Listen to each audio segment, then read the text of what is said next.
Greetings, Kindred. I am voivodemekhet. With me is Silent Comedy. Hi, Silent.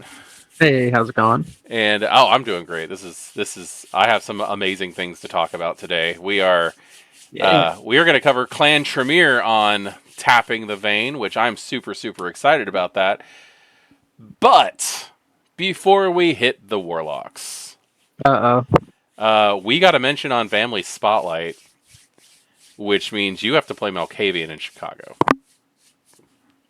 Yeah, I tried to find every excuse that I could to Uh-huh. say it didn't count, and no one had to say anything to me because I just couldn't find a good enough excuse. So, Well, on top of uh, that, we have well over 500 views for the Malkavian tapping the vein, and we have 79 likes at the time of this recording.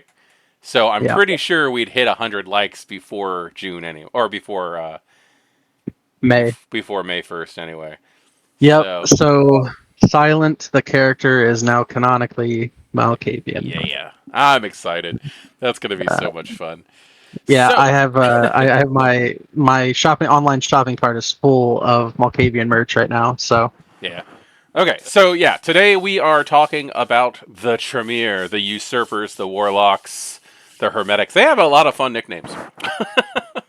yeah. My personal favorite is the usurpers. Usurpers, yeah. Yeah, Yeah, the Tremere have a very long and troubled history.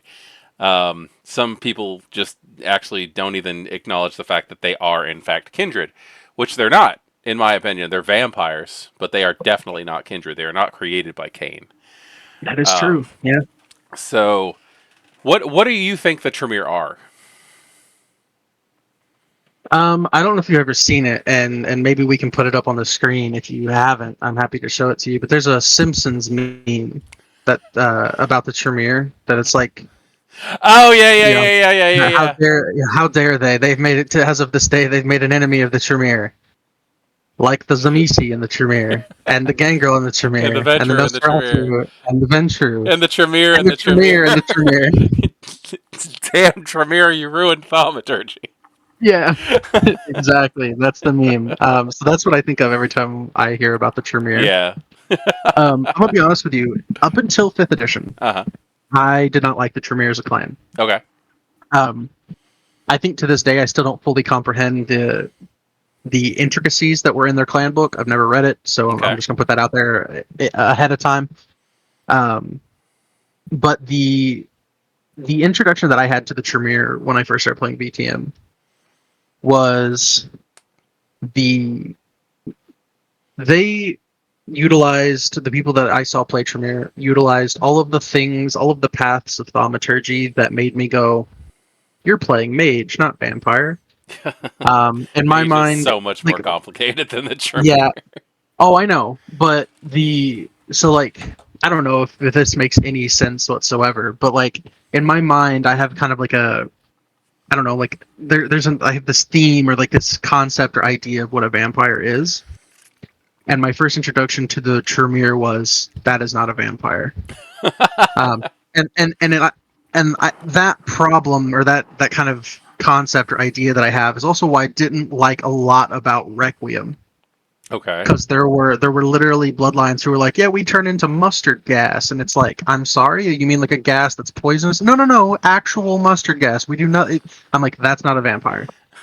Okay. It's just silly things like that. Because like one of the first times I ever saw a Tremere, they were fly. Were using levitation to fly, and they were throwing fire, and they were Yeah. just Yeah. making weeds grow and computers act up. And I'm like, this is not vampire. um, Now I will say, in V5, it feels more like vampire to me. hmm It feels like blood magic. It doesn't feel like Yeah. silly shenanigan. It doesn't feel like I wanted to play mage, but my storyteller wouldn't let me play mage in a vampire game. Yeah. Well, I mean, Uh, back in the day when they first created Vampire, you can tell like they branched the world of darkness off of Vampire in yeah, a way.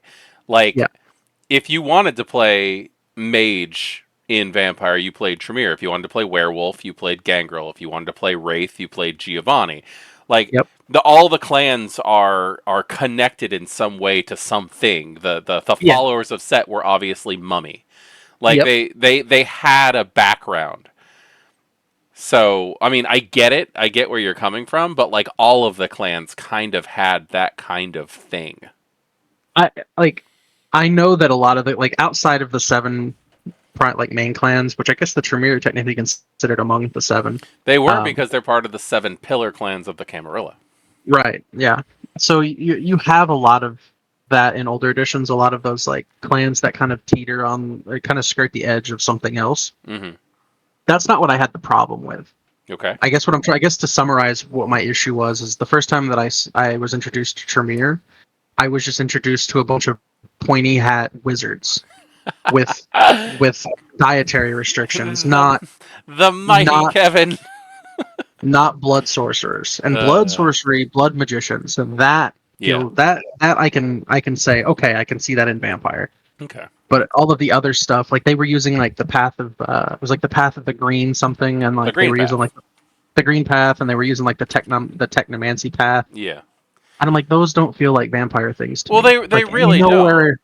nowhere in all of vampire media lore and real world mythology where anything was anything like that ever associated with vampires. So Yeah. that's why for the longest time I just didn't like the Tremere, Well, which is ironic because no one does. As I come to learn more about them, I realized nobody likes the Tremere, yeah. and that's the point. Nobody likes the Tremere. That's the point. Um. No, I think in V5 they're handled a lot better. I like them as this. I like the way that they have completely kind of restructured the family of disciplines Mhm. into like the pillar disciplines of that was written about in the Book of Nod. With Cain. Yeah. I like that they've restructured all of the disciplines to do that. And blood sorcery, obviously, thaumaturgy got the biggest hit in Yeah. that kind of Yeah. space. But I think it was a positive. Well, I think it came out for the better. one of my first videos ever on this channel was called "What the fuck happened to thaumaturgy." Yeah, I Um, remember. Yeah. and I did a count, and I think I could be wrong, but I think I came up with 21 different varieties of blood sorcery in Vampire the Masquerade. There was more Oh. blood sorcery than there was clans. Yeah. And that's just like blew my mind when I went digging. Because at first I wanted to be in there and be like, what happened to the paths? Like, but then I was like, no, I get this. I understand why they did it. It was way too complicated. Yeah. There was all Way those. too There were a whole complicated. bunch of unnecessary, like and that's this is something we'll get into in some of the future videos too. But I think it starts kind of here with the Tremere and blood sorcery. Is that like I think it makes perfect sense. And we might have touched on this with the gangrel. It makes perfect sense that blood sorcery is the fundamental tree of power Yeah.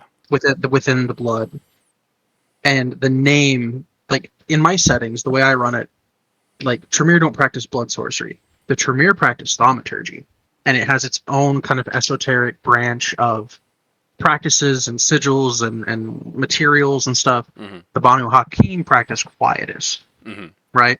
And so I think that in the narrative you still have to differentiate them between Well, those names, in which the they're provided in the book. They have the different names. Um, in in mechanic fluff and all that, the practice of blood sorcery encompasses all of those things. It encompasses exactly, thaumaturgy. It exactly, encompasses quietus. It encompasses aku. It encompasses Khaldunic sorcery.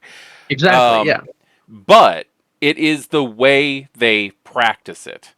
When that's what I'm saying. when you look at the Tremere's practice, it is an alchemaical hermetic science Yep. that they are practicing to get the effects of their rituals, which are Hmm. powered by standard blood sorcery, which is like Path of Blood in the old system. Exactly. The Banu Hakim practice a religious practice that is more spiritual than science and has a lot to do with the concept of sacred geometry, Hmm. and that is quietus. And then you've got the almost perverted version of Egyptian scientists, in Egyptian science, that the Setites or the ministry practice, which is Aku, which primarily is sacrificing to Set to get your point across, which is almost like a dark thaumaturgy in a Yeah, way. yeah. Um, and then again, there's it's the major and then there's the Tzimisce with the Khaldunism, which is more of a shamanism. Hmm. But like if you look at it, they're all using the same power. They're just going Yeah. about a different focus. Yeah, and that's kind of what I was trying to get at with what I was saying, right? Mm-hmm. Is like I like that it's all been condensed into it is one power. It is Mm-hmm. one exercise of the blood that they use, but it's how they go about it that differentiates it by the name that they still refer to it as in lore, right? Yes. So like a Tzimisce practicing blood sorcery as a discipline likely still refers to it as Koldanism Yes.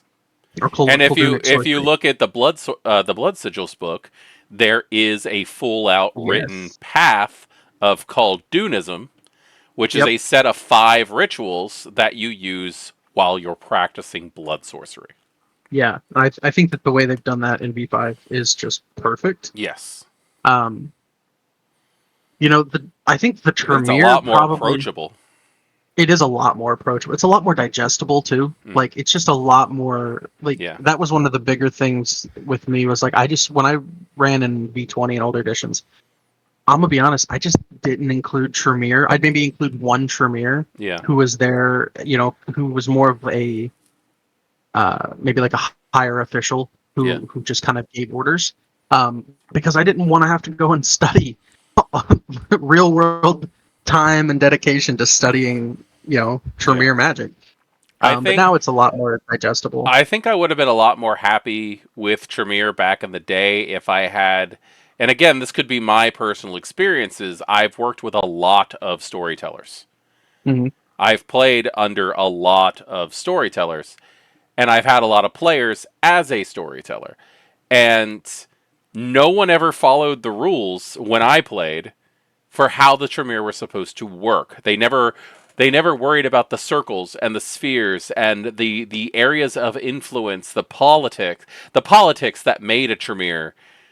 Like you have to be this rank to be allowed access to this path of thaumaturgy. You Right. need to have a mentor who will teach you this ritual. You're going to have to do favors for them. You need to have ingredients. You need to have all of this stuff. Like it was always ignored. But Yeah. like even the simplest of you have to have at least the first 3 levels of blood sorcery before you can buy the or path of blood before you can buy the first level of any other path. Hmm. Even that was ignored. Nobody wanted to take blood. Nobody wanted to take path of blood. And then Yeah. like as a storyteller, I sat down with somebody that I was working with. I ran a game set in New Orleans with Serendipity, where we were co-storytellers, and we sat down and we wrote down everything that you needed to know for Tremere. We got all of the like this is how this stuff works.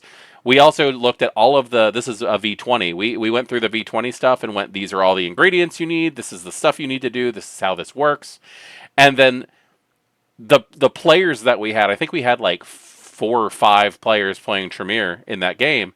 All of them quit on the same night because we said they needed the ingredients and they just didn't want to explain where they were getting them. We didn't say that they couldn't have them. We just asked where they were getting them.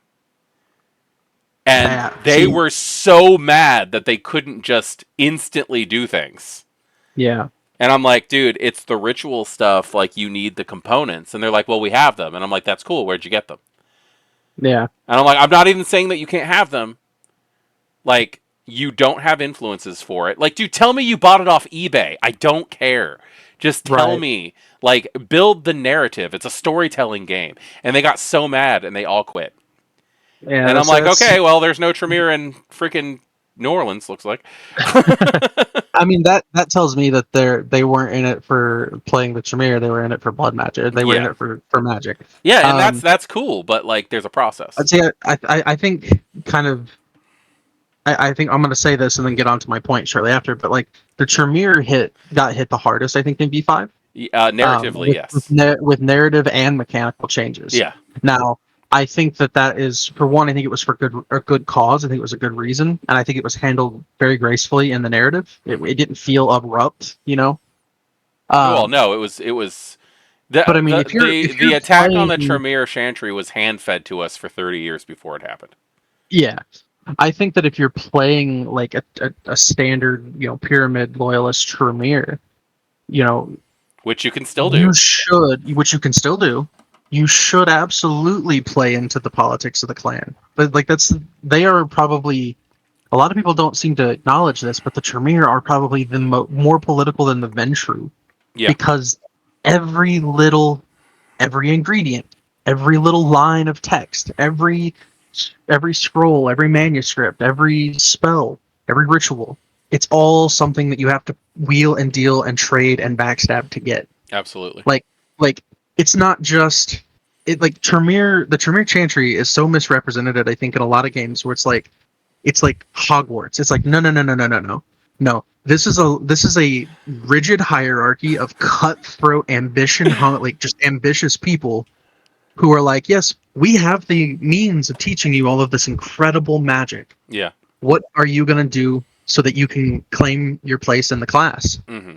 And we're not just offering classes for you to sign up like it's college. No, you have to fight and wheel and Yeah. deal to get Show your there. You know, loyalty to us. Show us what you have to yeah. offer. Show us that you want to learn. You know, Yeah. um, and that I like I said this at the beginning. I didn't read the old clan book for Tremere, so I really don't comprehend the full extent of their internal structure and politics. Okay. Not like I probably should for being a, a fan of Well, the content no, for 10 years, no, but because like, there's a validity to having someone who knows the ins and outs, knows the mechanics of the way that they work, and having somebody who's seeing things from the outside. yeah. I think there's a total valid to this conversation when it comes to that kind of thing. Like if I was going to claim any place among the Tremere, I probably wouldn't even be a Tremere. I'd probably be one of their servants, to be Hmm. entirely honest with you, because I don't like I love the Tremere narratively. I as a person don't like who the Tremere are. Hmm. But Understood. Yeah, no, that's cool. yeah, no, they're terrible. Um Now, but no, I think go ahead. no, I was gonna say, go ahead. I was gonna give my point on who I think the Yeah, Tremere are, but I don't want to cut you please. off. No, absolutely. Okay. In my opinion, they are a bloodline that's gone too far. Yeah. They are a Zamitzi bloodline. They stole the blood from a Zamitzi and they did a ritual to embrace themselves from a Zamitzi. It was not intended. It was an accident. They were trying to turn themselves into revenants, which is why they chose Clan Zamitzi. Mm. And they got, like, in the old storyline, in if anybody wants to read a really fun messed up book that'll keep you really busy, go read the Mask of the Red Death trilogy, by I believe it's Max Weinberg. He First off, I'm going to tell you, it is a bunch of, hey, we got a bucket full of stuff. Let's all dump it here and find out what happens.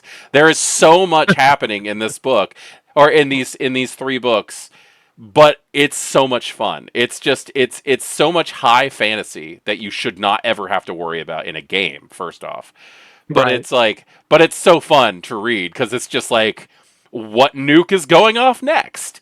Like, there's antediluvians, there's Niktuku rising, there's ancient mages, there's a Osiris himself is in the book as a main character. Like, it doesn't stop.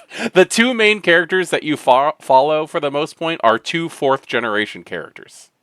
So it's Sasha It's Vaiko's The Chronicle. it's it's Too much insanity. and it doesn't stop. It's insanity and it doesn't stop. But in that story, it talks about how Tremere was worried that the Order of Hermes was getting too old, Hmm. like physically, like the members of the Order of Hermes were aging, and the magic that they were using to keep themselves young was not working anymore because During the Second Inquisition, people started getting afraid. Everything started getting mundane. The Fae left. Like, magic started dying.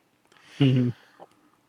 So he sent out his 7 people to try to find a way to prolong their lives.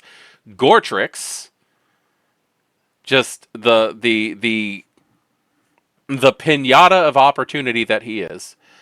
Um, he goes And out. I think wasn't he one of Tremere's prized Yeah, he was the second in command. students? Yeah. He was the second in command. So Gortrix goes out and then comes back and goes, "Hey guys, I have an idea. Vampire blood." And everybody was like, "No, no, no, no. If we embrace ourselves, we'll lose our magic. We can't do that." And he's like, "No, no, no. No. Revenants. They're like ghouls, so they still have all the access to human stuff, but they don't have to feed on vampire blood. It's already in them." And everybody was like, "That's a horrible idea." And Tremere was like, "Let's give it a try." And in this book, the person who helped them out the most, which was this guy in like full on plate mail armor, who just like nobody trusted except for Tremere and Gortrix for some reason, named Count Saint Germain, who is a historical figure. If anybody wants to read some craziness on alchemy in real life, Yeah. he helped them kidnap an Elder Zemitzi. They performed a ritual, and he messed up the ritual on purpose and condemned them all to be vampires instead. Now, the story goes deep and crazy and all over the place, and it talks about basically what the Bali were before the Bali existed in the game, because this is first edition, before the Bali existed. But the whole thing was they were trying to become revenants and then screwed up the ritual and became vampires on accident, which is what actually made Gortrix fall out of Tremere's favor. Interesting. So at that point, they're just like, well, I guess we're vampires now, and we need to figure this out. And they found blood sorcery, which in the old days, they said that the Tremere made it up themselves, like made it. But like in the Book of Nod, it says that Cain found the path of blood, which is the source of all paths. Yeah. all paths. But, you know, that was also written by a Malkavian, so who the hell knows? But yeah, like in 5th edition, I think like all of the layers of complexity are optional now. Yeah. You know, like you can now play a Tremere who is not dedicated to the pyramid. Yep. You can play a House Karna Tremere who believes that if you love magic, you should be able to have access to it. If you want to play somebody who plays darker magic, House Gortrix is available, and they're part of the Camarilla now, so you don't have to. Yeah, House Gortrix have access into the Camarilla. You can now play an Ipsissimus Tremere, which are the Anarch Tremere. Like, so, like, House Gortrix and Pyramid are Camarilla strictly. House Karna is Camarilla optionally, sometimes involved in the Anarchs, and the Ipsissimus are always Anarch. Yeah. So, like, there's now so many options, and you don't have to lick the boot of somebody who's higher than you most of the time if you want to learn stuff. Yeah, I gotta say, like, 5th edition just did a really good job, I think, in general, kind of universalizing all of the options for players and making it so that, because like that's what they made all the clans for, was to be played, but it had like, because of the narrative restraints on some of those clans, like it kind of backed people into a corner being like, no, I don't want any of those at my table, so then therefore it's not getting, people couldn't play it. I have a similar opinion on the Banu Hakim, who have a history, ironically, with the Tremere. Absolutely. But I think what they've done in V5 is great. Do we want to get into some of their history, or do we want to get into some of the stuff that's in the book? Let's cover the books real quick. Sure. Simply because that is the primary focus of what this is, but I would love to get into the history, but we're already getting into like a half an hour on this. Yeah. So first off, in the book, I think the first thing that we should look at is disciplines. That hasn't really changed, aside from the formation of thaumaturgy, now just being blood sorcery. So they are the second clan to have absolutely no physical disciplines, which yeah, I think says a lot about them as a clan. That because they're still one of the most frightening clans you can encounter. Well, they're also supposed to be pure academia. Yeah, But also, we have predator types now, so you can play that warrior Tremere who walks in with potence. that's true. You know? That's terrifying. So they have Auspex, Blood Sorcery, and Dominate. Auspex and Dominate are actually a holdover from their Zemitzi days. Like, but V5 now doesn't have Zemitzi with Auspex, so that changes a little bit. I But always took that as that was the holdover for their Diablerie of Solid. I mean, it very well could be, and that was actually what I was going to go on to say is that like Auspex and Dominate are now Salubri powers, Mm-hmm. so that definitely works. I don't really know if there's really much to go into on what they have. Obviously, they have Dominate. They're controlling monsters. Oh They yeah, are the Tremere. Mind control, hypnotism, Dominate. Uh, the blood sorcery is self-explanatory. They practice blood sorcery. They have rituals. They do the magic. Or as some of my old players in my old games would say, they do the wiggity woo. The wiggity woo. And then they have Auspex, which is a higher sensory perception. So yeah, it's ESP like stuff. the ESP, clairvoyance, Yeah. telepathy, or telepathy. Yeah. Um, Sense the that kind of unseen thing. with the Tremere, I can also see being a huge thing. Oh yeah, As much as you I have to see still it. hate that discipline for where it stands, uh, Why do you hate it? I feel like I've said this a billion times. I do not. I like the discipline. I do not like its placement. I think that Sense the Unseen should be an amalgam between Auspex and Oblivion,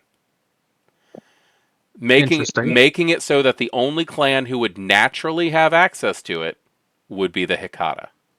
Mm. That is just my personal view. I do not enforce that in my games. Um, but like I don't know, there's a lot of situations in Vampire the Masquerade lore where some elder vampire who has Auspex will walk up and go, "Ghosts exists? Really? When did this happen?" And I'm like, it's a level 1 power now, dude. Like why is this a question still? Like there's Yeah. still so many opportunities to have someone surprised at the existence of other worlds when it's literally a basic level 1 discipline that says that it is. And Well, I yeah. mean, so the difference between the reason why Oblivion Sight exists is because Sense the Unseen can still be contested. If a spirit doesn't want to reveal itself, it can Yes. contest against their Sense the Unseen. Oblivion Sight says we don't care if you want to be seen or not, we see you. No. And I get So that. that's the difference. I get that. I absolutely get that. I just don't think Sense the Unseen should just be available to everybody. Okay, Um, interesting. indiscriminately. I just think that it would make sense if it was I don't know, a higher level.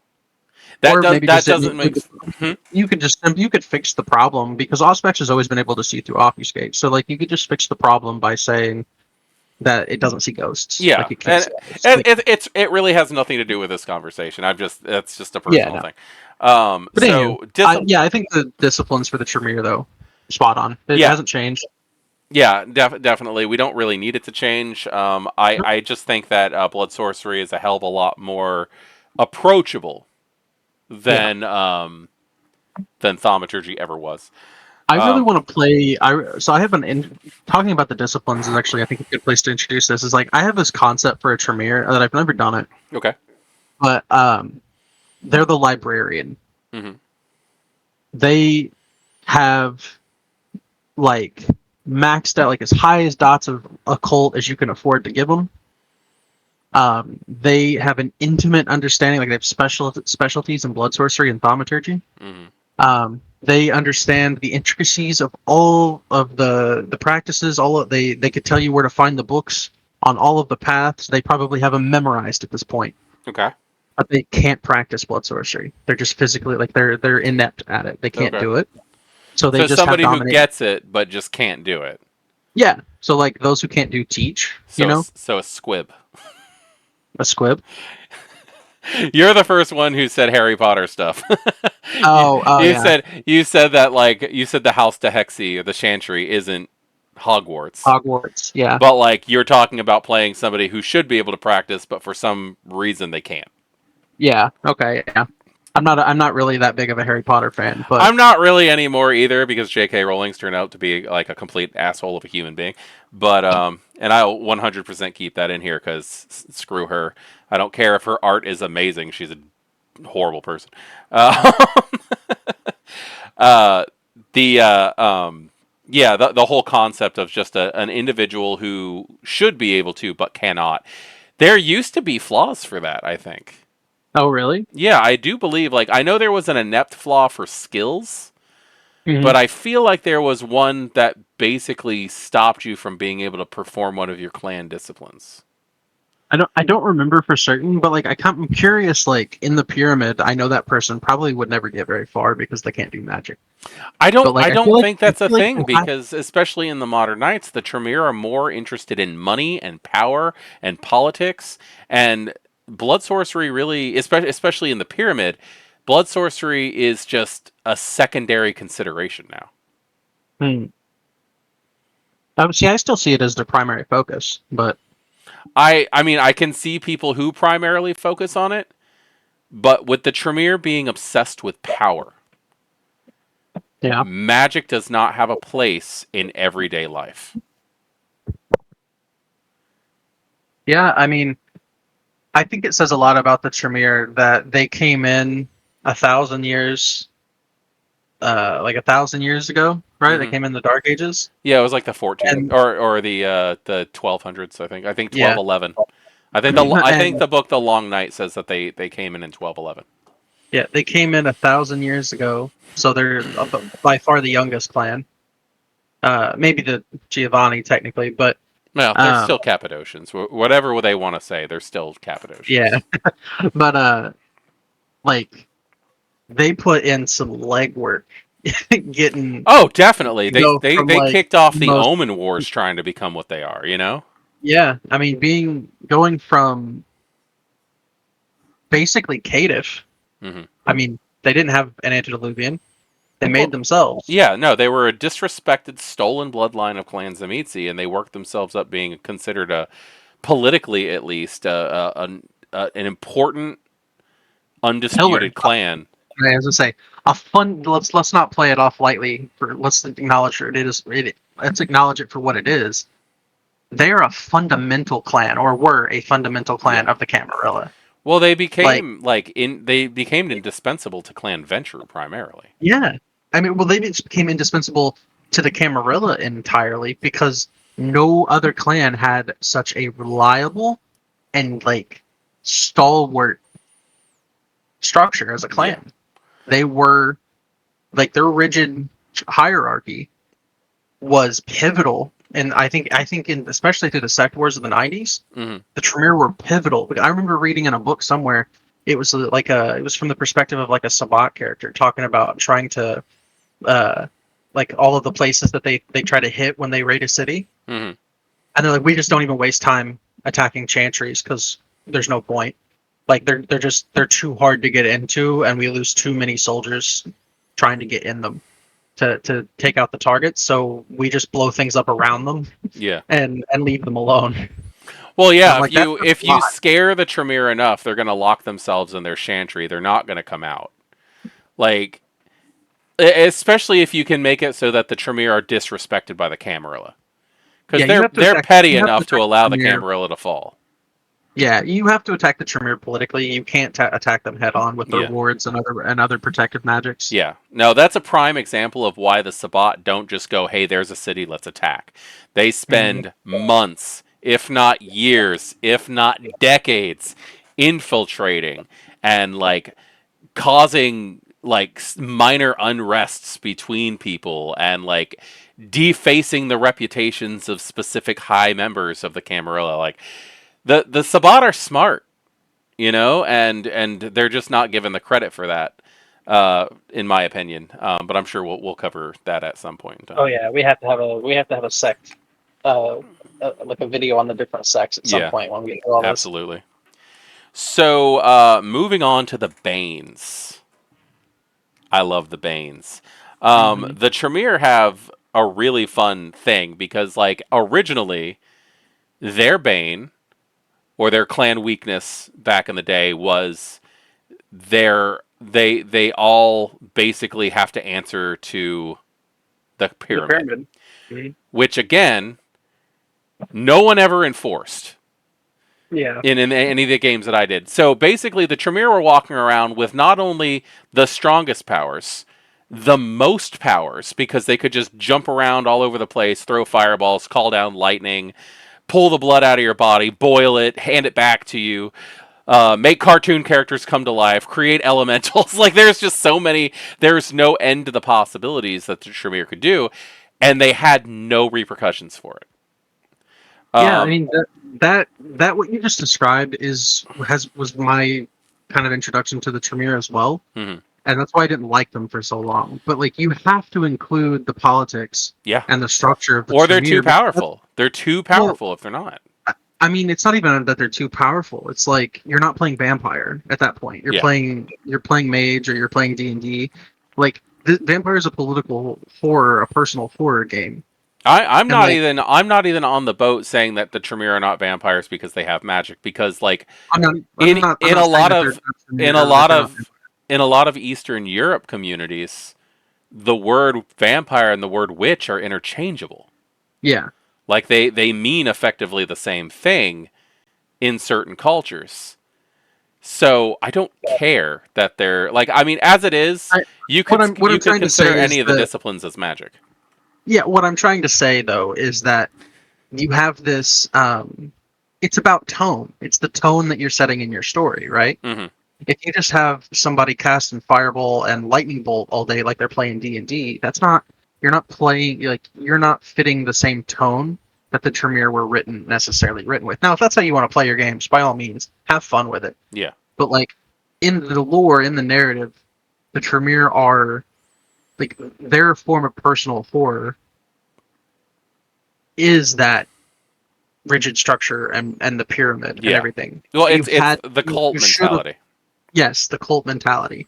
The individual doesn't matter. We serve the greater collective, kind of Exactly. thing, right? Um, Your job is to wear this robe and sell jam on the street side. which is why I say though that the Tremere are effectively caitiff up until fifth edition, That's true. because they didn't have an actual clan weakness. Their clan weakness was self-imposed. It was E- part of their Well, structure. when I say they didn't have a clan weakness, it wasn't even because it was self-imposed. My issue is the fact that it wasn't enforced when I played my True. games a lot of the times, and when I tried to enforce it, it just ticked people off. Yeah, Um, but now, the Tremere can no longer create a blood bond between vampires, but they can be bloodbound themselves. that's right. And it takes an extra drink Make rules. determined by their bane severity to bond or make ghouls Yep. from mortals. So like their blood is like rigidly weak Hmm. and easily taken over. Like I remember forever the big rule in game was you never ever drink something that another vampire offers you, Hmm. but especially not if it's a Tremere. Oh yeah. Oh But yeah. now it's like, hey, you want to bleed in this because you can't do crap with it. Like now you It's can like, just hey. taunt them. Now you can just taunt them because you can't be bloodbound by Clan Tremere, and it's funny, Yep. so funny that it's fallen that way. Which I like. Oh, I yeah. like that one. I mean, I love it. I love it. But it like it served two purposes. Hmm. Okay, it served the kind of meta purpose of like universalizing the clan, right? Hmm. So that it can be played in any game. But it also served the narrative purpose of taking the personal horror of the Tremere Yeah. and then flipping it on its head. Hmm. It's like, originally the personal horror of the Tremere was this rigid cult, pyramid scheme, Hmm. and now it's wanton chaos, and the your all of your secrets and the things that you covet and hold dear are now no longer you can no longer enforce the security of those like you Yeah. used to. And I think that's a fun narrative. Like, I think so. can you imagine the like just the drama for the characters in the setting at that time, where it was like, our blood's not holding bonds anymore. Yeah. What do we do?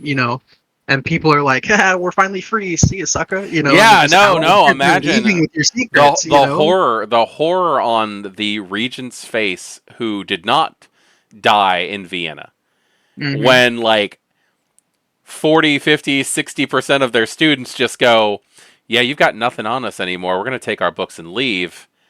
And if you try to stop us, there's more of us than there is of you." Yeah, Like, oh that my sucks. god. Even with the whole concept of like what happened with House Karna in the book of the Grave War. Yeah, Like there's literally an army of Tremere that are just going, "We're not your property anymore." And I like mean, that's invigorating to see in a plot line. The yeah, freedom it that is. Clan Tremere has now. I think it's interesting that the Tremere clan is now getting a taste of the freedom that the Gargoyles got a taste of We will get from on the. we will get on gargoyles. We Yeah, definitely need to touch gargoyles. But before that, there is the alternate one, the alternate Bane, mm, which is stolen I'm actually not blood. familiar. Stolen blood is fun. It says descending from vampires appropriated the curse of Cain. Tremere vampires are unable to utilize their blood as effectively as kindred of other clans. While they are able to call on it for discipline and animation, the inherent ability to perform superhuman feats is far harder for the Tremere. When a Tremere vampire performs a blood surge, they need to make a rouse check equal to their Bane severity. If the rouse check rises the vampire's hunger above 5 or to 5 or higher, they can choose whether to back off their blood surge or to perform it and then immediately hit hunger of 5 afterwards. Ooh. So instead of rolling like if you're using standard dice, it's 50-50. So instead of rolling a 6, if you have a blood potency of like 2, you're having to roll like a 7 for a success on blood surges. Like it makes the success harder. No, no, no, no, no. I took it to mean you roll a number of rouse checks equal to your Bane severity. So instead of rolling one, you roll two. Oh shoot. Yeah, no, that's actually a lot scarier. Thank you for clearing that up for me. That's Yeah, yeah.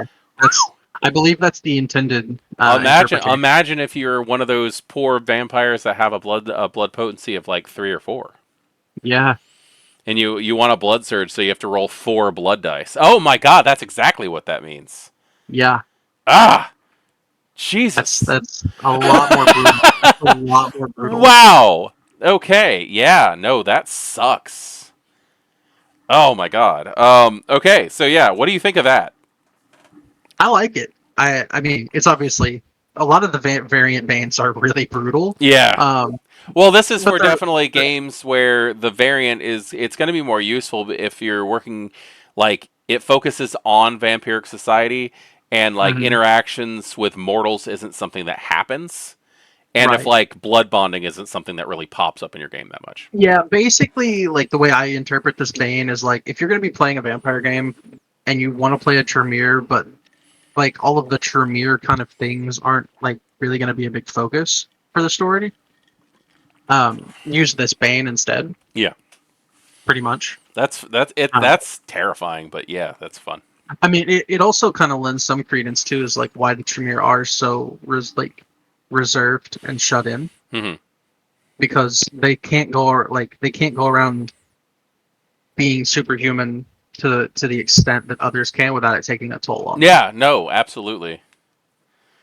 And so they Absolutely. kind of that's why I think the Tremere of any of the clans are the ones who are like, yeah, we're just gonna shut ourselves in here and Hmm. you guys go deal with it. Now, as for Tremere himself peeking through in times of stress, Hmm. we have our clan compulsion of perfectionism.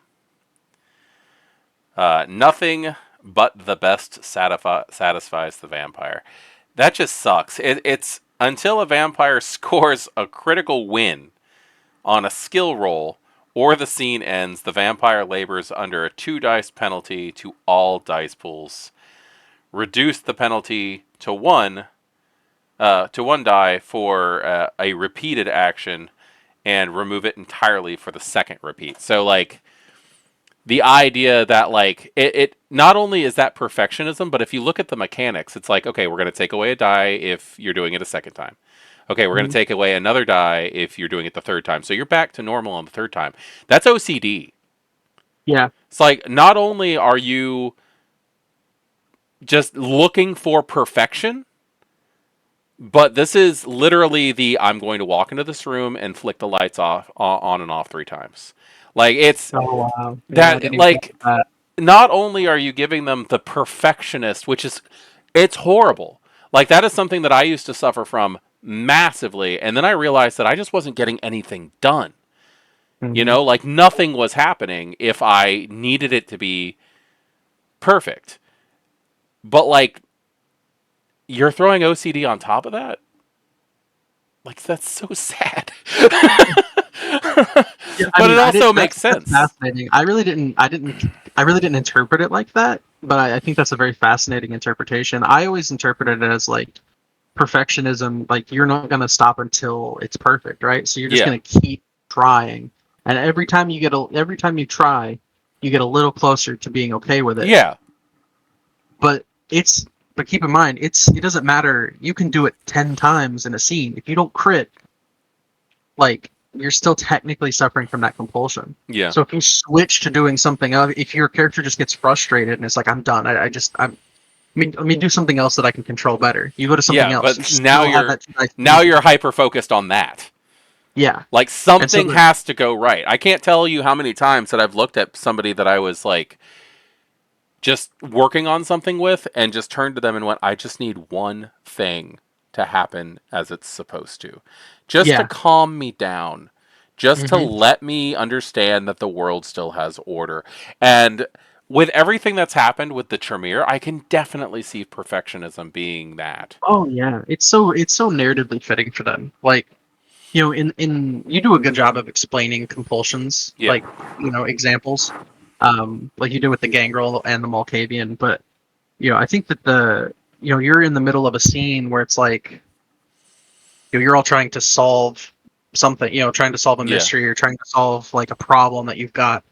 And the Tremere, who's like the intellectual, you know, pillar in the room, he just gets up, grabs his stuff, walks over to his desk, sits down, and just tunes everybody out.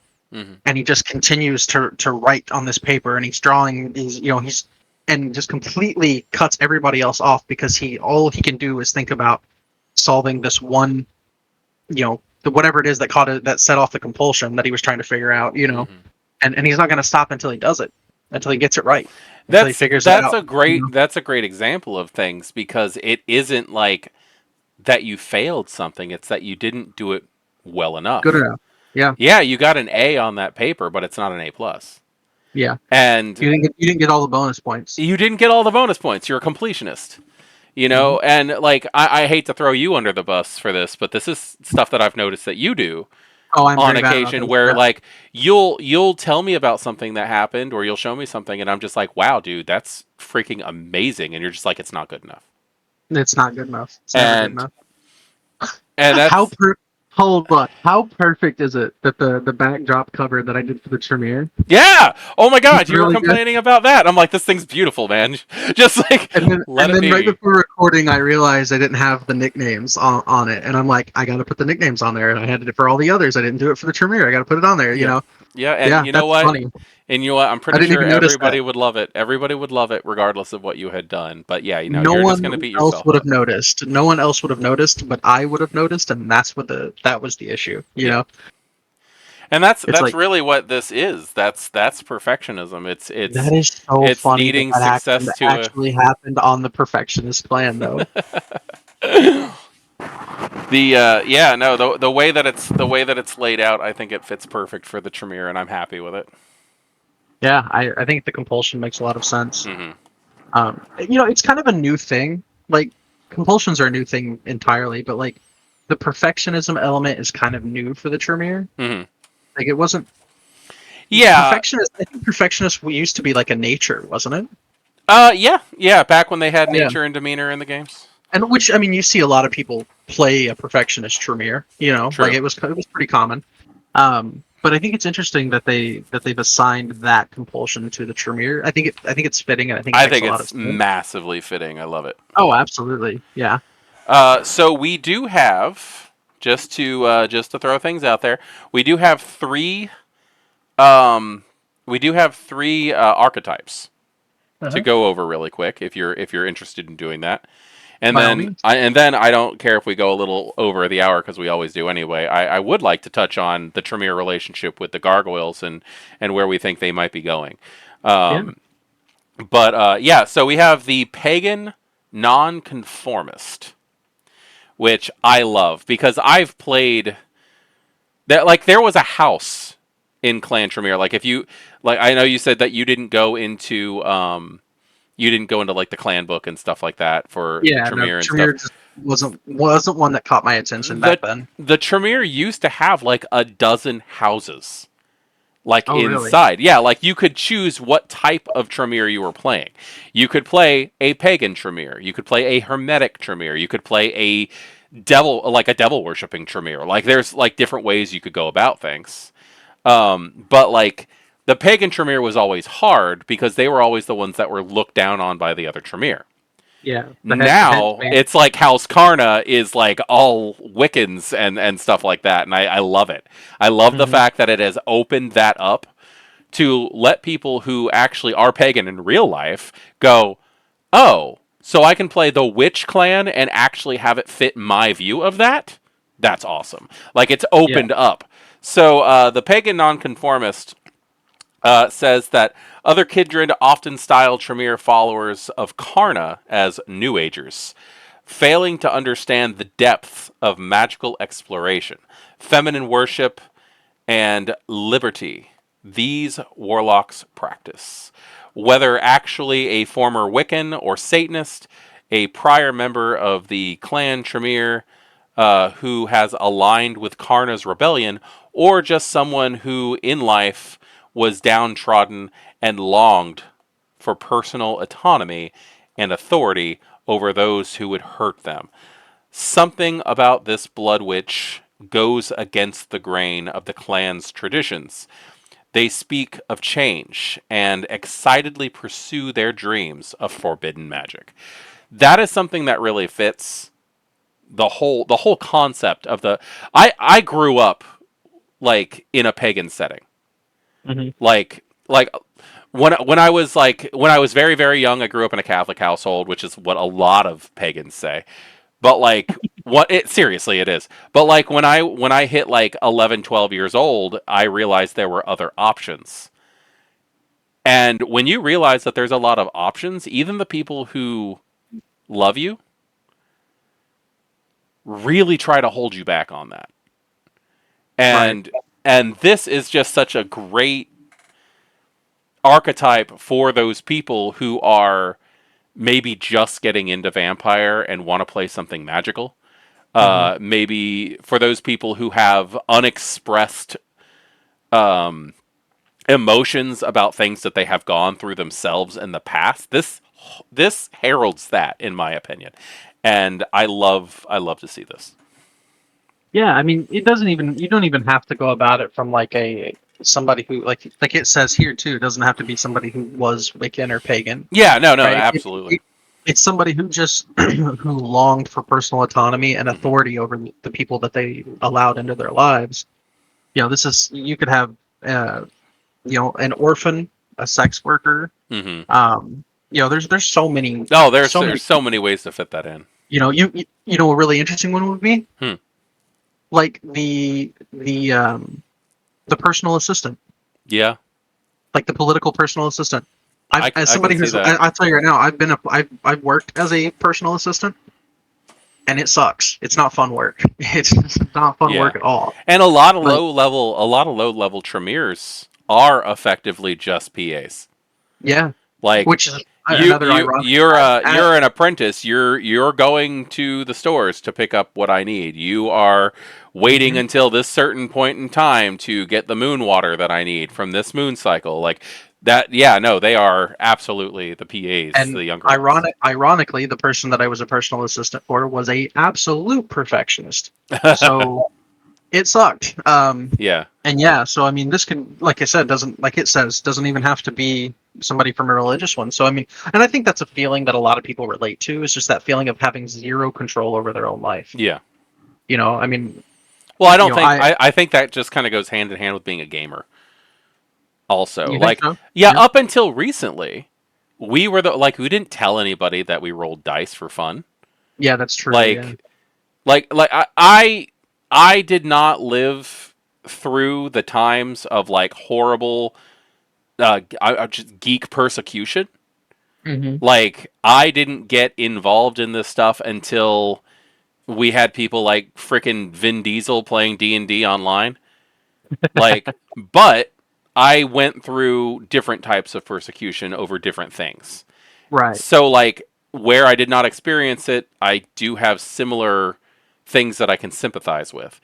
right, And I think a lot of us come to this because we're outcasts and looking for some type of authority autonomy is yeah, really what we can do. I knew a guy who worked IT. I knew a lot of people who worked IT and played vampire, but I knew a guy who worked IT. He lived with his mom because she needed it. yeah, Like, she needed the assistance. right. But like, he lived in like the back parlor in his mom's house to take care of her. He worked a job where he sat in a concrete room with like a computer and headphones and barely talked to anybody. Like, he had no life for himself, hmm but on Saturday nights he was the prince of the city. Ooh, Like, he got that yeah, feeling of authority and control that he needed and went from a person who was completely incapable of standard human contact because he just didn't have it in him to being one of the most assured people who was able to just take control of everything. that's And awesome. yeah, no, he became like a full human being, because like, seriously, because there's a lot of No, people yeah. who get held down. Well, this that makes me think of the. I don't know who said it. I Okay. think he was. I don't know if he was like a psychologist or if he was like a sociology professor or maybe he was a preacher. I don't know what he was. But he said a lot of. I'm paraphrasing. He said 90 something percent of people are not actually living. Okay. And what he meant, and he goes into expand by that is like most people are just reacting. Most people are just trying to make it day by day, reacting to whatever happens to them, each time Yeah. as it happens. Not very many people are taking like there are so few people who actually take charge and of their life and make their life what they want it to be. Hmm. And this is the pagan nonconformist is the perfect example of somebody who kind of woke up and was like, I'm ready to take charge of my life. I'm ready to make a difference in my life and have Yeah. some urgency in my own story. But Um. yeah, Af- you said the word persecution, yeah. and I think that this is a concept that really, regardless of type or background, you know, Yeah. the nonconformist kind of fits. I Yeah. think Well, that you're trying to break somebody the who's chains. exactly, which is ironic that they're in the Tremere. That is the So clan most known for chaining you down. very true.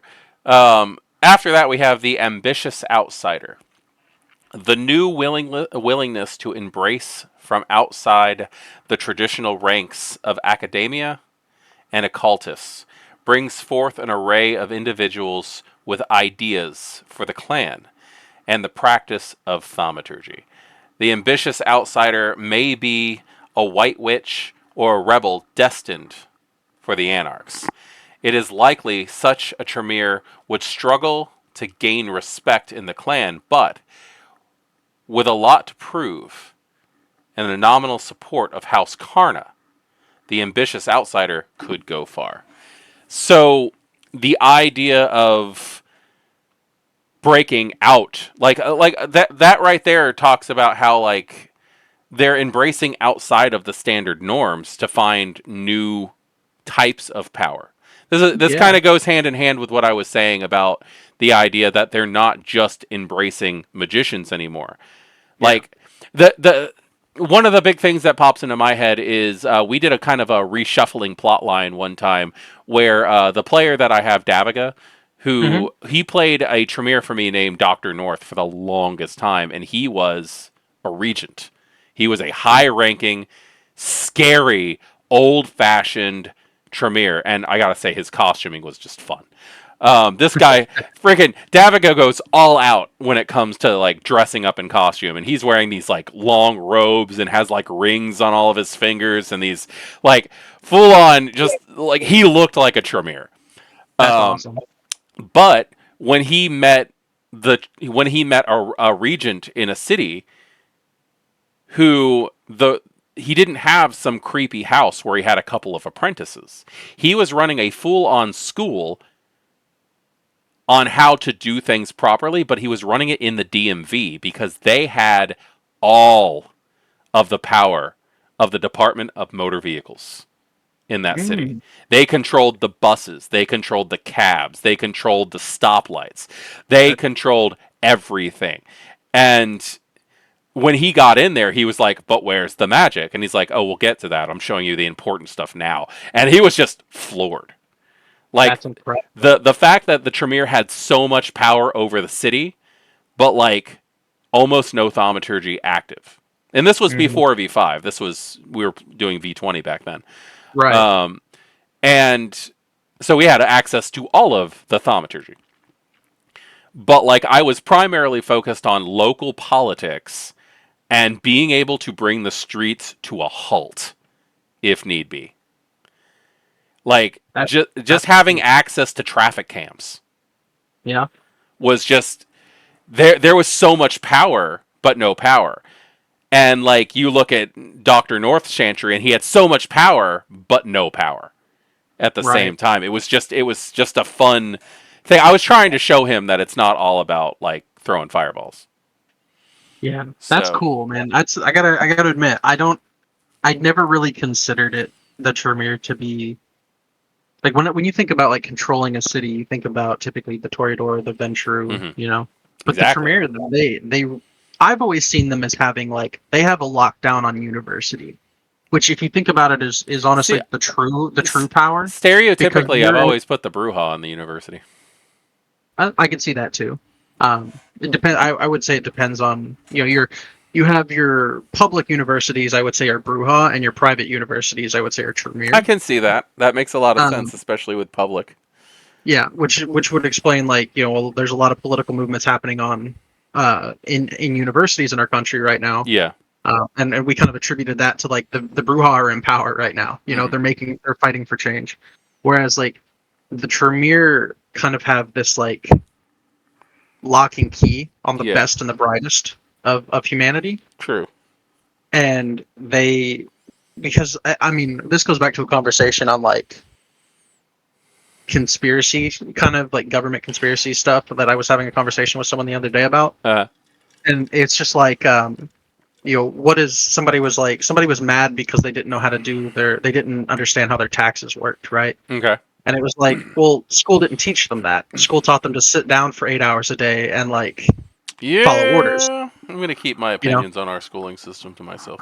But what I'm saying is like there's that kind of subtle kind of if you subscribe to conspiracies, I don't know if I'd call that a conspiracy so much as just like a psychological factor, but like the idea of like the Tremere kind of have a foothold Hmm. in that of like they're controlling what the best and brightest are taught. They're controlling what the best and brightest are educated on. They're controlling, the media that they're being fed on a daily basis in the Yeah. classroom Yeah. and that No. kind of thing. Absolutely. And so they're in control of like the generations as they move forward. Which kind of gives them a sway and power, I think, in every category of It influence. It can. was It absolutely can. so like and I've never thought about it in detail like this before, but the idea that like your mayor your mayor and like the top three CEOs in the city and your your primary like architect and engineers and all these people who are retainers and influences for other vampires. Yeah. They all owe their education to the Tremere. Yeah. No, that's So absolutely true. so when the Ventrue calls in and says, "I need this favor done," and the person says, "Okay, I'll see that it gets done, sir," and then the Tremere calls and says, don't fulfill that request." They're like, absolutely, like who do they owe more? The person who's had their Yeah. boot on their neck the whole time, or the person who did you a solid in college and helped you get your education That's finished? that's legit. Like, okay, so I got started in 2003 is when I first started playing, Mhm. and the first game that I ever played for Vampire was I used the Laws of the Night Second Edition revised LARP. Um, if you look at the picture of the Tremere, I will try really really hard to get one and pop it up here. She doesn't look like a wizard. Okay. She doesn't look like a witch. She doesn't look like a warlock. She doesn't look like like some hermetic cultist or anything like that. She looks like a Right. lawyer. She looks like a lawyer. Yeah. Absolutely. And like it's always popped in like that's I think that's where I get the whole like the Tremere are not as interested in fortifying their castles in the mountains anymore as much as they are fortifying their place in public society. That you said that, and it made me like connect some dots. Okay. So how we were having this conversation way back long ago when you were still running the Anarchs for Thick in the Water. We got to talking about what the Camarilla should really be in a story, Mm-hmm. especially an Anarch story. The Camarilla should never be seen, and it should never be heard, but it should always be acting. Yeah. Like Anarchs and Artarchus and whatever else is out there. They should never see a member of the Camarilla and know that it's a member of the Camarilla. They should only see the police not pursuing a lead. They should not. They should only see, the city close. The city closing down a building, condemning a building, whatever. Right. Mm-hmm. It just made me realize like even though that the clans, especially in the final and the current edition, don't really have like a unified like we serve or operate as a clan necessarily, like as a whole, as a unified piece. We're a bunch of individuals, especially in the Tremere. Yeah. Like Ventrue they're the bankroll for the Camarilla. But I think that kind of thinking about on what I just said about the Not Tremere, wrong. the Tremere are the real influence, have been the real influence in the Camarilla for getting those things done. Well, ever For since seeing ever those since things. the Dark Ages, when the Tremere first started interacting with the Ventrue on a friendly basis, because they had mutual enemies with Clan Tzimisce, Yeah. the Tremere have always been, you know what? You should sit in the throne. I'm just Hmm. gonna sit here and give you suggestions. Yeah. Like, Sometimes they're laced with dominate. yeah, no, the Tremere are the personal assistants. Yeah. They are the ones who whisper. Advisors. They know how to. They know how to. They know how to make their ideas seem like the person they're telling them. They think that they created them, Yeah. and I mean, unfortunately, they're not quite there anymore because the Banu Hakim are doing that now. Yeah. I'm so happy about that. Okay, so after the ambitious outsider, we have the chief of security. I think this is probably one of my favorites. You want to read this one? Yeah, I'll give it a read. Go for it. The Tremere are more than scholars and librarians. The gifts they possess allow them to identify threats, manipulate minds, and destroy aggressors. Even after the dissolution of the pyramid, many other kindreds still regard the usurpers with mistrust, remembering them as the clan of killers and torturers. The Tremere sheriff, or chief of security, likely inherited their specialized skills from a former life as an enforcer of some kind. I think this is the most frightening Tremere you could ever have. The Tremere who definitely knows how to use their magic to attack you. If I go into a city Mm. if I go to play in a game and the storyteller tells me that the sheriff is a Tremere, you will bet your bottom dollar that even if I'm playing the most social character, I'm going to be, if not one of the hounds, I'm going to be friends with all of the hounds.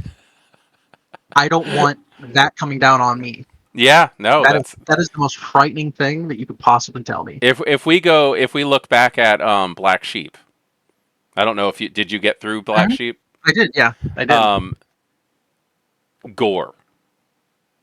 Oh, I don't remember. Gore is a Tremere. He's actually still active in the game now. But Oh no. Gore was an older Tremere who revels in bringing people pain, Hmm. and acted as like almost personal security for the Toreador Anaroma.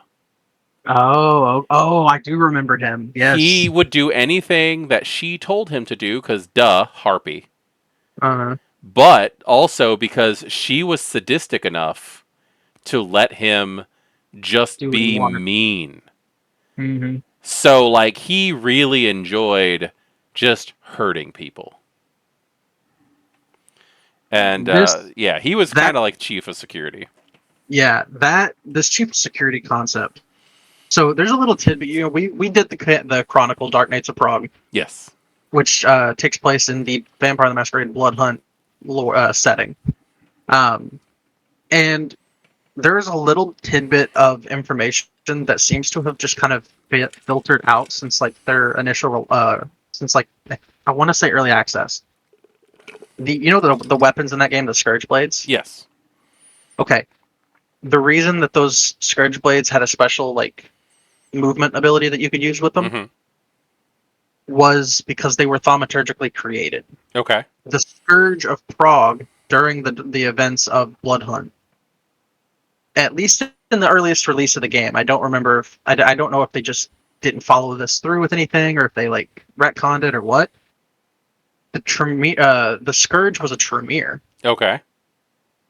of the Scourge of Prague was a Tremere, and so that's why those blades, the Scourge blades, were like a magical item Okay. that you could get in the game. And there was I remember reading like a couple little of their the little lore pieces that you can find in the game. I remember reading a couple of them talk that they never named the Scourge as far as I know, or they might have, and I just don't remember it. Mm-hmm. But like the way it was described is probably probably one of the reasons why the chief of security Tremere is the scariest to me, Okay. because they describe them as just this. I mean, you know what a Scourge is, you know what the Scourge does. Yeah.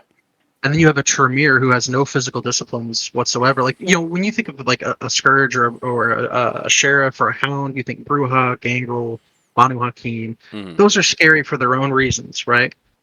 But then you have the Tremere as a Sheriff or the Tremere as a Scourge, and it's like, how terrifying does that individual have to be? Yeah. Like, how powerful is that person to not have any inherent physical disciplines in their blood and still have a position of that combative authority? Yeah. No, absolutely. Like, you should, your character should be terrified if if a sheriff or a scourge or even a hound. I mean, I wouldn't be as afraid of a Tremere hound, Mm-hmm. but I would still be very leery and very I mean, careful. that gives the sheriff access to like Hmm. whatever rituals and stuff they might need to hunt down, pursue, capture, and torture. Like, Especially if your sheriff is a staunch loyalist to mhm. the pyramid, which is I actually found there were actually two concepts above those. Okay, Uh, are there? yeah, there's the Eternal Oh, Scholar and the yeah, Pyramid Loyalist. it's on that black page, the tower page. Yeah, So like, yeah, it's on the tarot card page, so it's hard to see. we'll look at those. We'll look at those. But yeah, if you're a sheriff, if you have a Tremere sheriff and they're a loyalist to the Chantry, Hmm. I'd be scared. I'd be terrified of them Yeah, because that's where they lay their head, and you can't get them while they're off the clock. absolutely.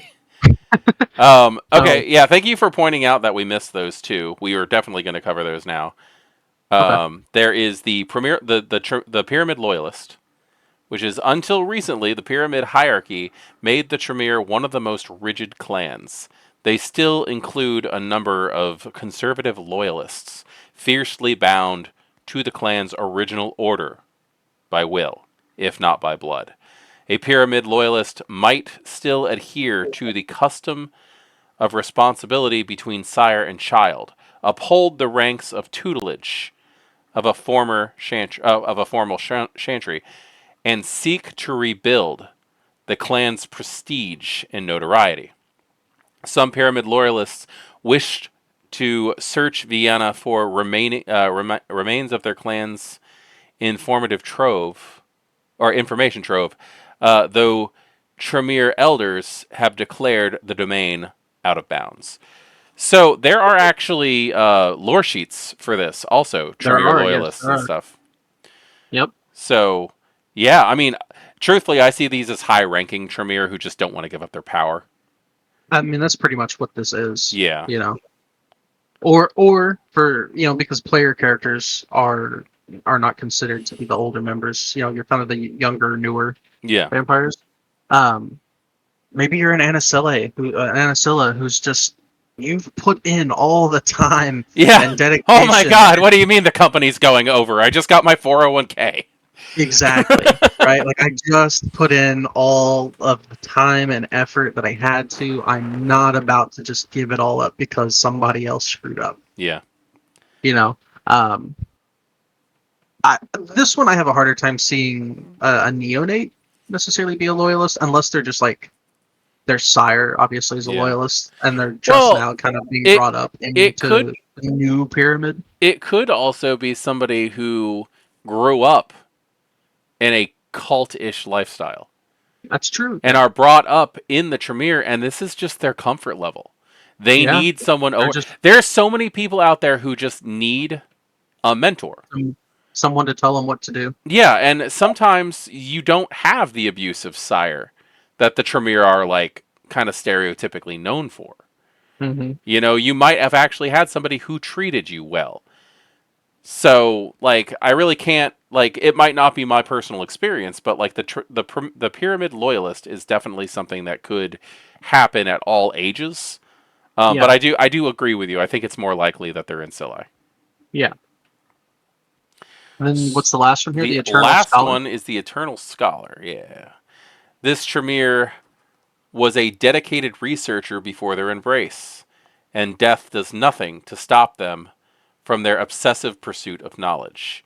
Even if the clan has always looked to the arcane, the scholar does not need to be a former occultist, but might as well have been a groundbreaking surgeon, a theologist, or a taste for sacrilegious texts, or a collector of rare books. Often, this kindred is preoccupied with understanding of their own nature, and it is possible they have become an expert on the history of their kind. So this is a person who's more interested in the knowledge than they are the power. Yeah, I yeah. like that. I I'm do think yeah. I think out of all the concepts, that's the one. The Chief of Security, I think I like because it scares me, but that one I Yeah. think is one I relate to the most, and I like it. Hmm. There's nothing, I don't know. There's not a whole lot to say. I mean, this It's a good one. It's a good it's a concept. good one. This concept is kind of goes back onto what I was saying about how the Tremere really have power. Yeah. Like the other clans, all the other clans, they want the guy who's making the decisions, right? So they go after the chief of police to get their influence. They go after the CEO of the company to get their resources. They Yeah. go after the mayor to get or the mayor's staff to get uh, their agenda approved, right? Yeah. But the Tremere got to all of them before they were the person in charge. Hmm. The Tremere's known them for decades before the Tremere is what helped them get to where they are now. Yeah. So, like, the idea that I think that you could have a lot of fun if you're playing a really high intrigue, like, Yeah. kind of, political intrigue kind of game, you could have a lot of fun with the Eternal Scholar Oh, definitely, definitely. being You like, could slip stuff if you know it's a character that's constantly looking through books and stuff. You could just slip something in between the yeah, pages. Like there's so many ways to set them up for involvement.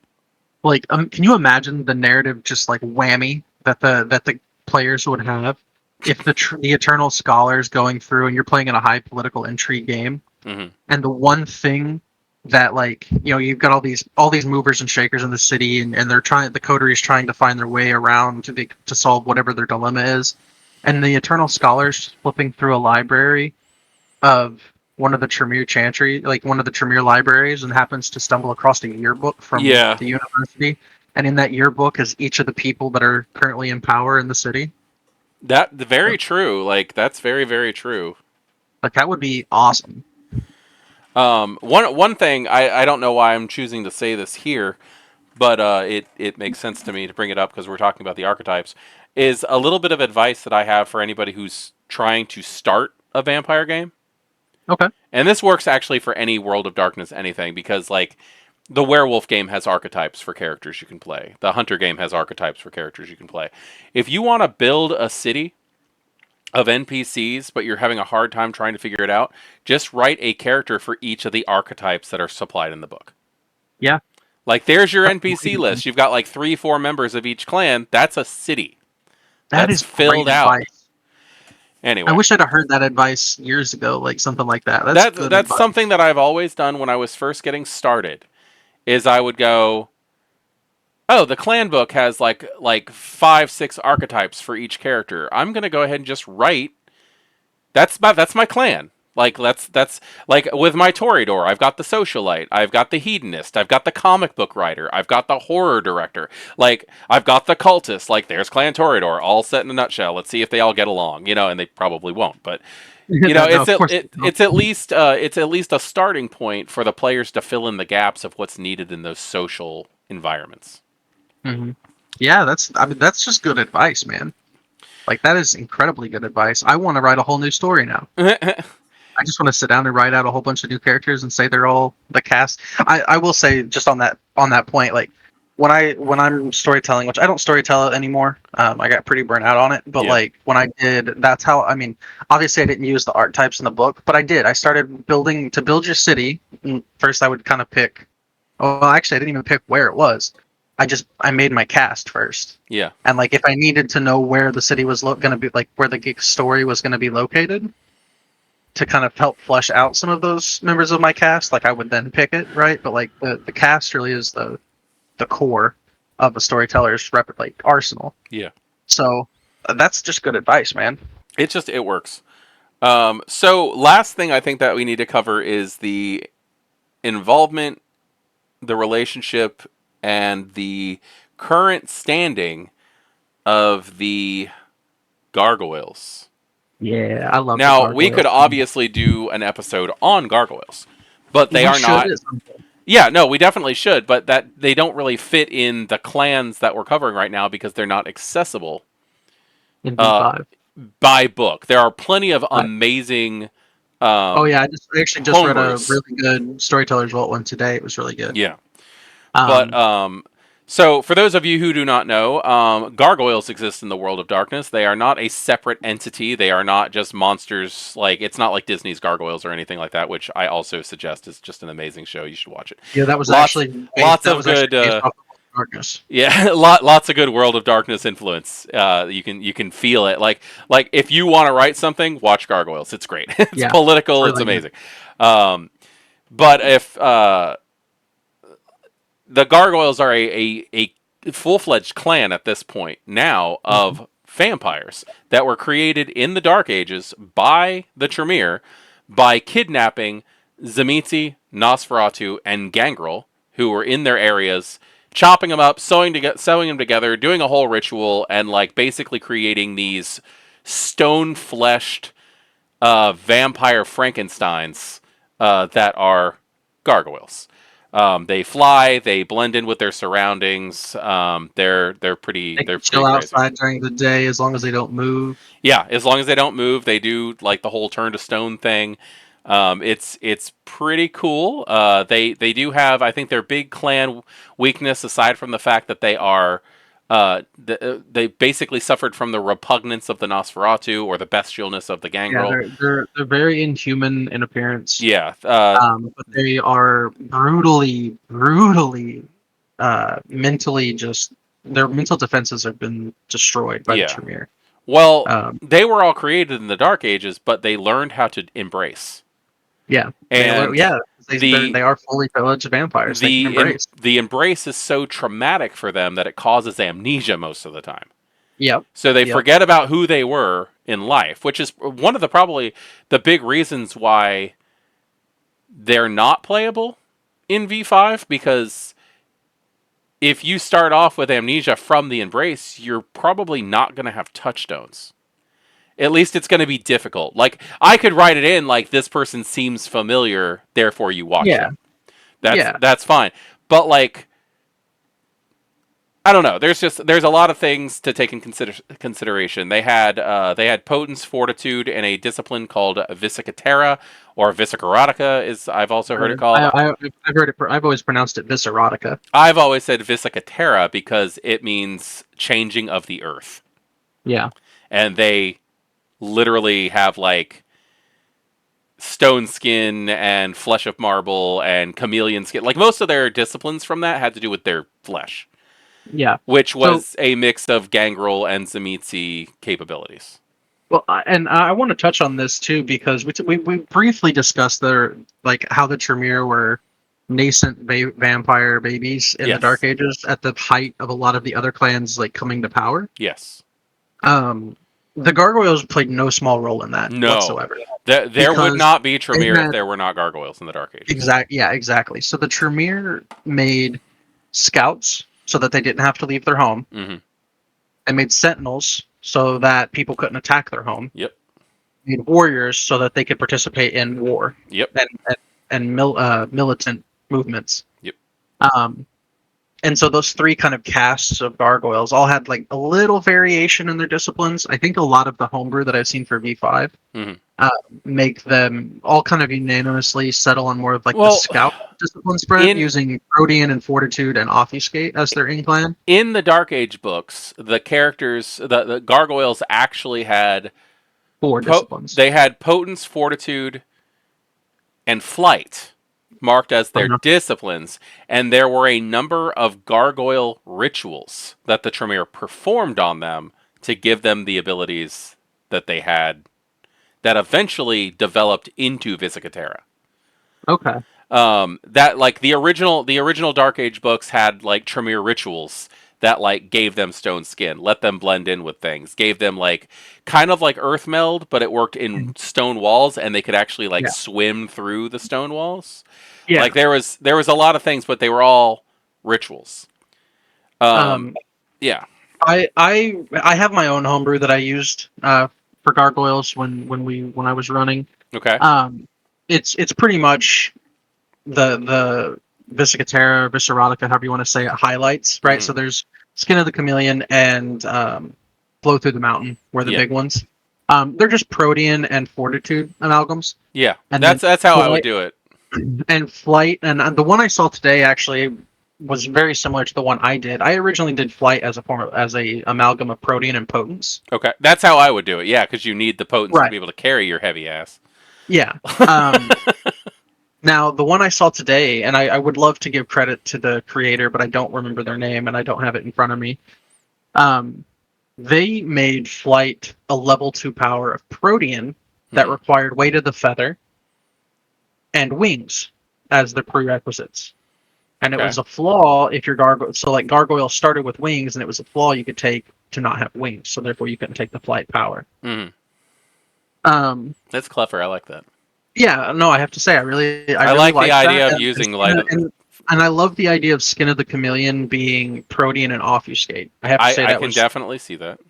that was cool too. Now, if I'm being entirely honest, I would probably if I was gonna like if I got the opportunity to write Gargoyles for 5th edition, I would probably approach it with more of the um, Skin of the Chameleon being just a Protean power. Hmm. Because it's not like Obfuscate. It's not a mental thing. Like they physically change to reflect whatever it is they're in contact with. Yeah. Um, and then I would still write. Well, I could see Like Gangrel having Skin of the Chameleon at that point. You know, it's just exactly. it's Yeah, a rarer exactly. power that most of them don't have. Exactly. And then I would write them to have Potence, Fortitude, and Protean, Hmm. and I would give them Flight as a level 1 or level 2 Potence power Okay. that required level 1 Protean, um, or maybe 2 Protean and required Weight of the Feather, right? Okay. um, and then so this is something I've thought about in detail, is their Bane Yeah. being because their bane is not something that's inherent like a curse, like it is for other clans. Yeah. I was considering instead of it subtracting from their ability to resist mental coercion, supernatural and natural, that their bane is additional dice to anyone trying to basically any sort or actually a better way of doing it would be they just take extra willpower damage in social combat Okay. equal to their bane severity. Okay. So whenever somebody like intimidates them, they take more willpower damage, resulting in them bowing and cowing and running or whatever, right? Hmm. Because they're more mentally they're more easily manipulated because of their weak wills.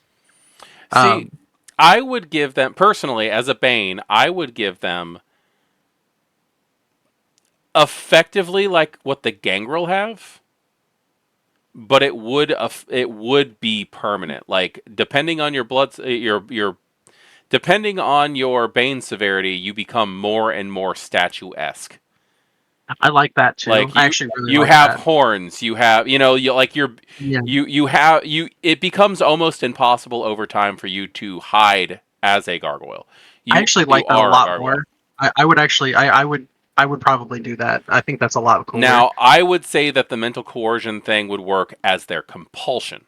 Yeah, I think that they like their compulsion is more of like Like they need to serve, right? exactly.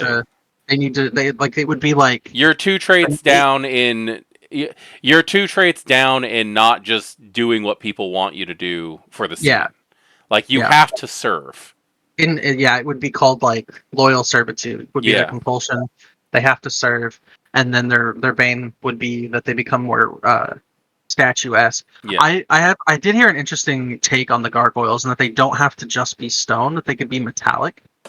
Oh, And I that's think neat. that's a really interesting. And they don't even have to be monstrous; they could look like actual like living statues, which I thought was also a really cool interpretation because I'd never seen that prior. That is an interesting way of looking at Yeah, things. I like the idea. I actually love the idea, and I would not give them the Nosferatu penalty of like they're repulsive. No, no.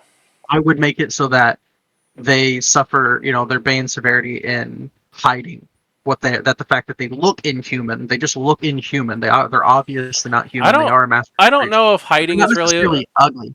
They're not necessarily ugly though, I don't because think hiding works with that because they already have a power that makes it easier for them to hide. yeah, but so do the Nosferatu, and they still suffer that penalty. Mm. Well, they Yeah, suffer that regardless. penalty when it comes to looking like people. Yeah, but anyways, I said all that to say like I think that it would be cool to see like a striking looks for gargoyle. It's like Hmm. you're just a beautiful marble living statue. Well, look at Ferox. Yeah, Ferox was a beautiful gargoyle to the point where he thought he was an angel. yeah, Like his insomnia led him to actually take people's viewpoint on him as being this like angelic figure carved from stone yeah. as him actually being an angel.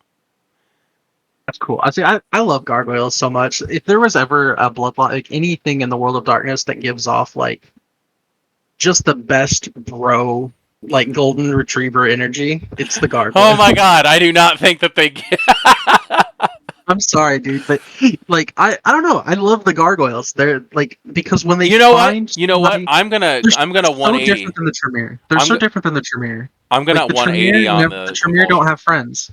The Tremere don't have friends. No, they don't. But the gargoyles, when they find somebody that like is genuinely good to them and genuinely treats them with respect, there is not a single See, threat in all of creation that they wouldn't fight for that person. I see the gargoyles as like being one of the hardest clans to trust or to trust other people because of everything Really? that they've gone. I do. I see them as like mistrusting, like angry things. In fact, I'm gonna do a complete 180 on the compulsion and say that when you are suffering from a the gargoyle clan compulsion, what I think I would do is make it so that you are two traits down in frenzy checks if somebody tells you to do something. Because you are so sick of following orders. You're so tired of like Yeah, having that be in your existence that you're a slave to Clan yeah. Tremere. It really depends, right? So you could do what V5 has done Mhm. and kind of progress the mechanics in that narrative bend of like, the gargoyles used to be really easily manipulated, but now they just lash out at any sign Yeah, of like you could be like, authority. "Hey, man, can you hand me that?" And you're like, "Do I look like your servant?" And just like, like hand me that pencil, and then all of a sudden you're staked with a pencil. Like, like I, But yeah, I don't know. I love I've just always seen the gargoyles as more like we're free. We're not here to serve you. Yeah, but I mean, you also have to look at it from another perspective too. Is like they have been beaten and abused by the Tremere for so long, Hmm. and just belittled and treated horribly. So that the first time that somebody actually does something genuine for them, like yeah, they're going to be Why would they mistrusting. trust So that? right, they're going to You be they mistrusting. But if a obviously person, want something, yes, but if you can earn a gargoyle's trust, you have an ally for the rest of your existence. and that's great through role play.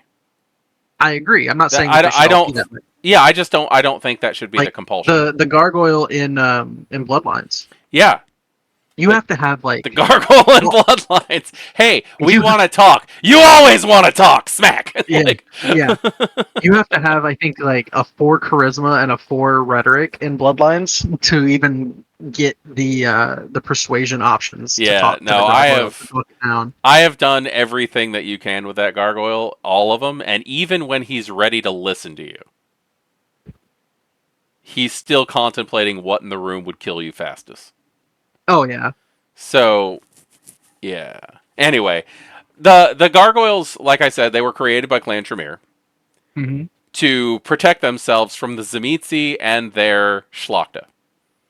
Well, So, and from the Gangrel and Nosferatu who were assaulting their lands because oh, they were sick of being kidnapped absolutely, for gargoyle research. but also they are in fact the answer to how to fight a The Schlachta. Schlachta. They are the answer to how to fight a Schlachta. It's like, man, you have a war ghoul? We're gonna make one better. We have war vampire. We have a war ghoul that can fly and is made out of stone. Yeah. So you guys just walk and they'll pick you off. But when the Tremere joined the Camarilla, they found themselves at a catch-22, very much like Clan Malkavian did, with the whole "oh, you guys have to stop using demontation." Yeah. The situation that the Tremere found themselves in is that the Cam demanded that the ritual to create gargoyles was destroyed. It wasn't, but Oh no, no, not at all. They said sure, we'll burn a copy. Like yeah. like you're not going to destroy everything. Of course not. I mean, there's an entire plot line about one Tremere who's responsible for creating the gargoyles, Uh-huh. and I forget her name. they're her babies. They're her flock. She Yeah. loves them. I forget her So name. I forget her name too. I don't know. I always used It's like Adele. Vestangia or something like that. I think so. I always used Adele as her avatar. I saw her as just like, oh, I love my little monsters because Yeah, Verstania. she always made the little hoppers and stuff like any kind of Homunculi. any thank you that word, any kind of homunculi she created. That was her. Hmm. Those were her things. She wanted pets.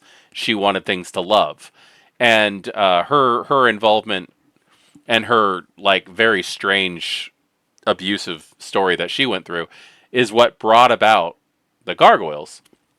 And I don't know, like I don't see like I see at any point in time some elder Tremere could pop out in some storyline and go, by the way, I've got an army of gargoyles.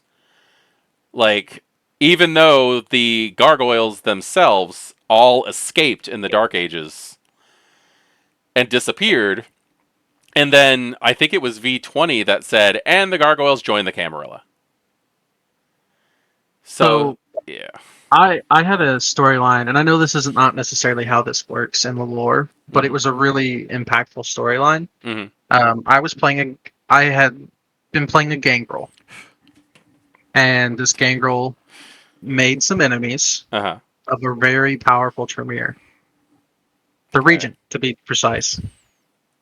And the storyteller talked to me about it beforehand. Like I gave him all the permission and everything.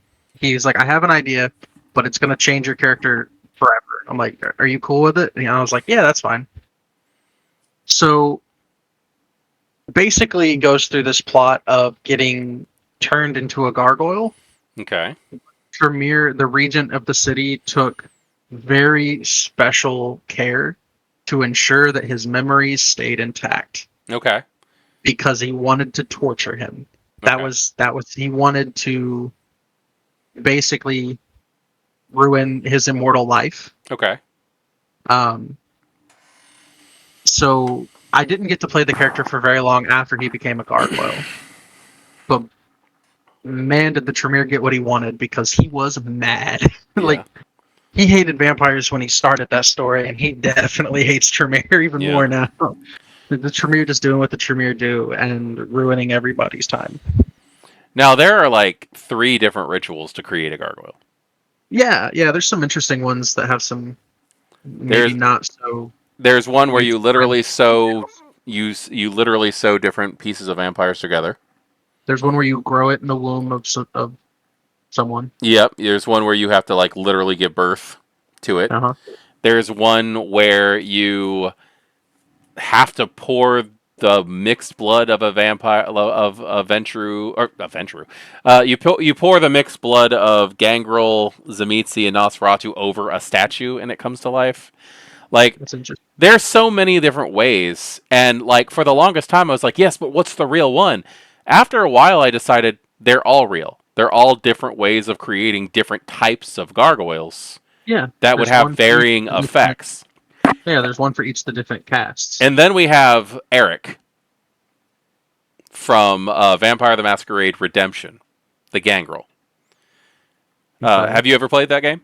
I have not, so this is new info for me. Ooh, okay. This is where I was introduced with how gargoyles are created, and it's wrong. Okay. Bloodline. First off, Vampire the Masquerade Redemption is one of those things that's a great vampire story, but it does not fit the actual lore to the setting. Right. It's fun, and if it worked like this, awesome. So I believe it's the second. It's either the second or I don't think it's the first. You have to ransack several. You have to ransack several chantries in this game. Mm-hmm. Like I would actually go on saying with the way that you have to do it safely and do this as a 1-player game, 50% of the game is just like poking the Tremere with a stick. But in one of the chantries, you go down and you find a gangrel named Eric, and he's more beast than man, as he's described in the game, and he joins your party. And I have learned that once you get to the House to Hexy, like the actual main chantry, Right. right before the final fight in the House to Hexy, take everything that you gave to Eric away. Oh, Take no. away his money, take away his weapons, take away his armor. You have him go in naked. 100%. Because the moment you walk into that final fight, Etrius, the grand asshole himself of Clan Tremere, Yeah. literally shoots like a laser beam out of his hands at Eric and instantly turns him into a gargoyle. Now, I mean, maybe he's just on some next level stuff that nobody else knows about. Maybe. Now, it does say it's implied in the storyline that when you find him, he had already gone through half of the ritual to become a gargoyle.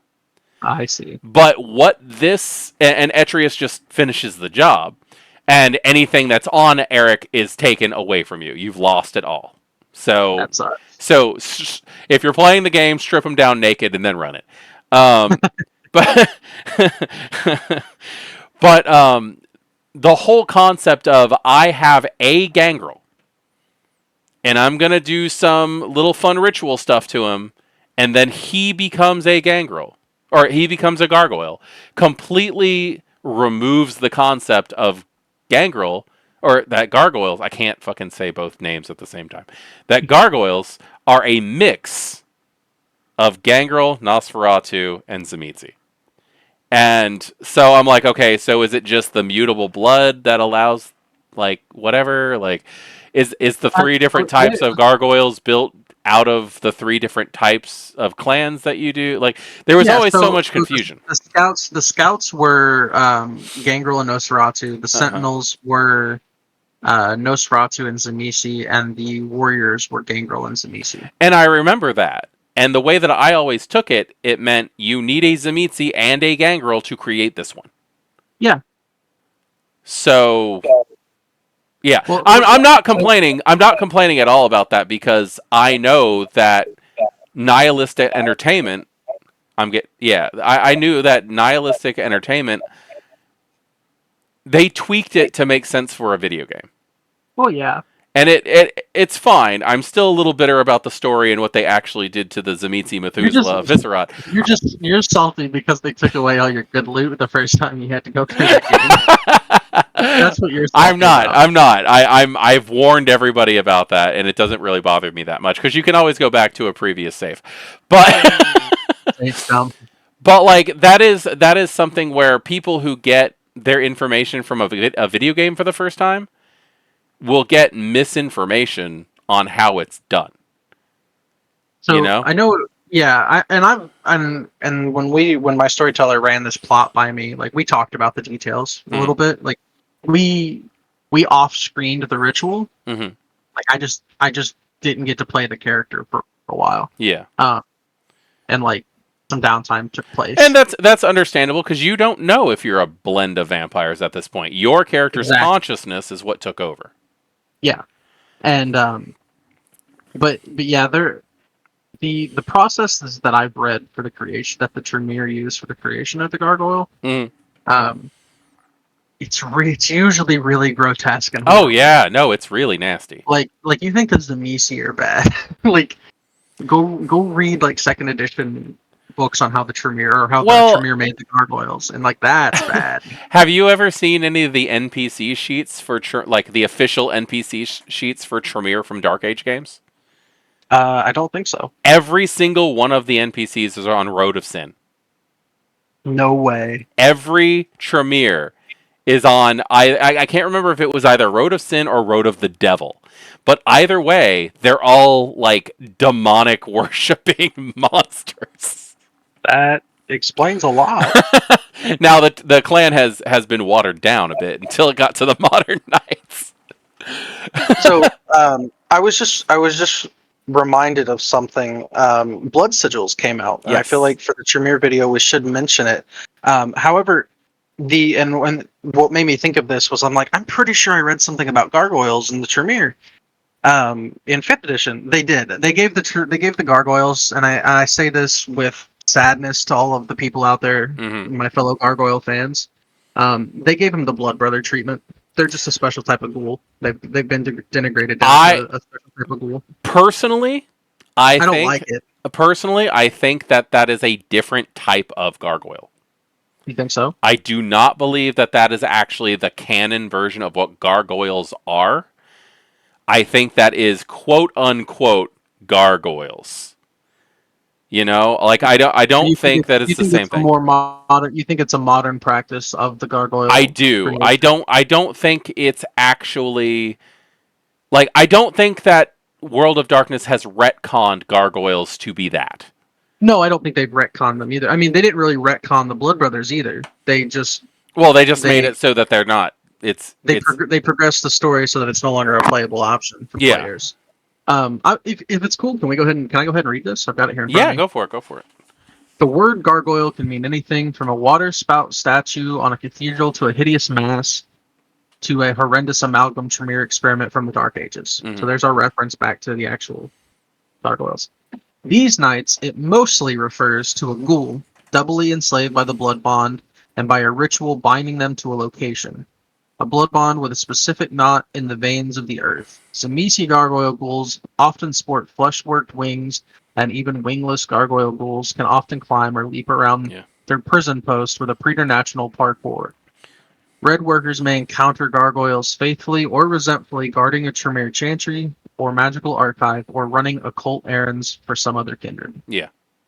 Um, says that they, and then it just goes on to list their stats. Yeah, So and that's legit. I think that those are a new thing called okay. gargoyles. Do I you think do. we're ever gonna get gargoyles in V5? I don't know.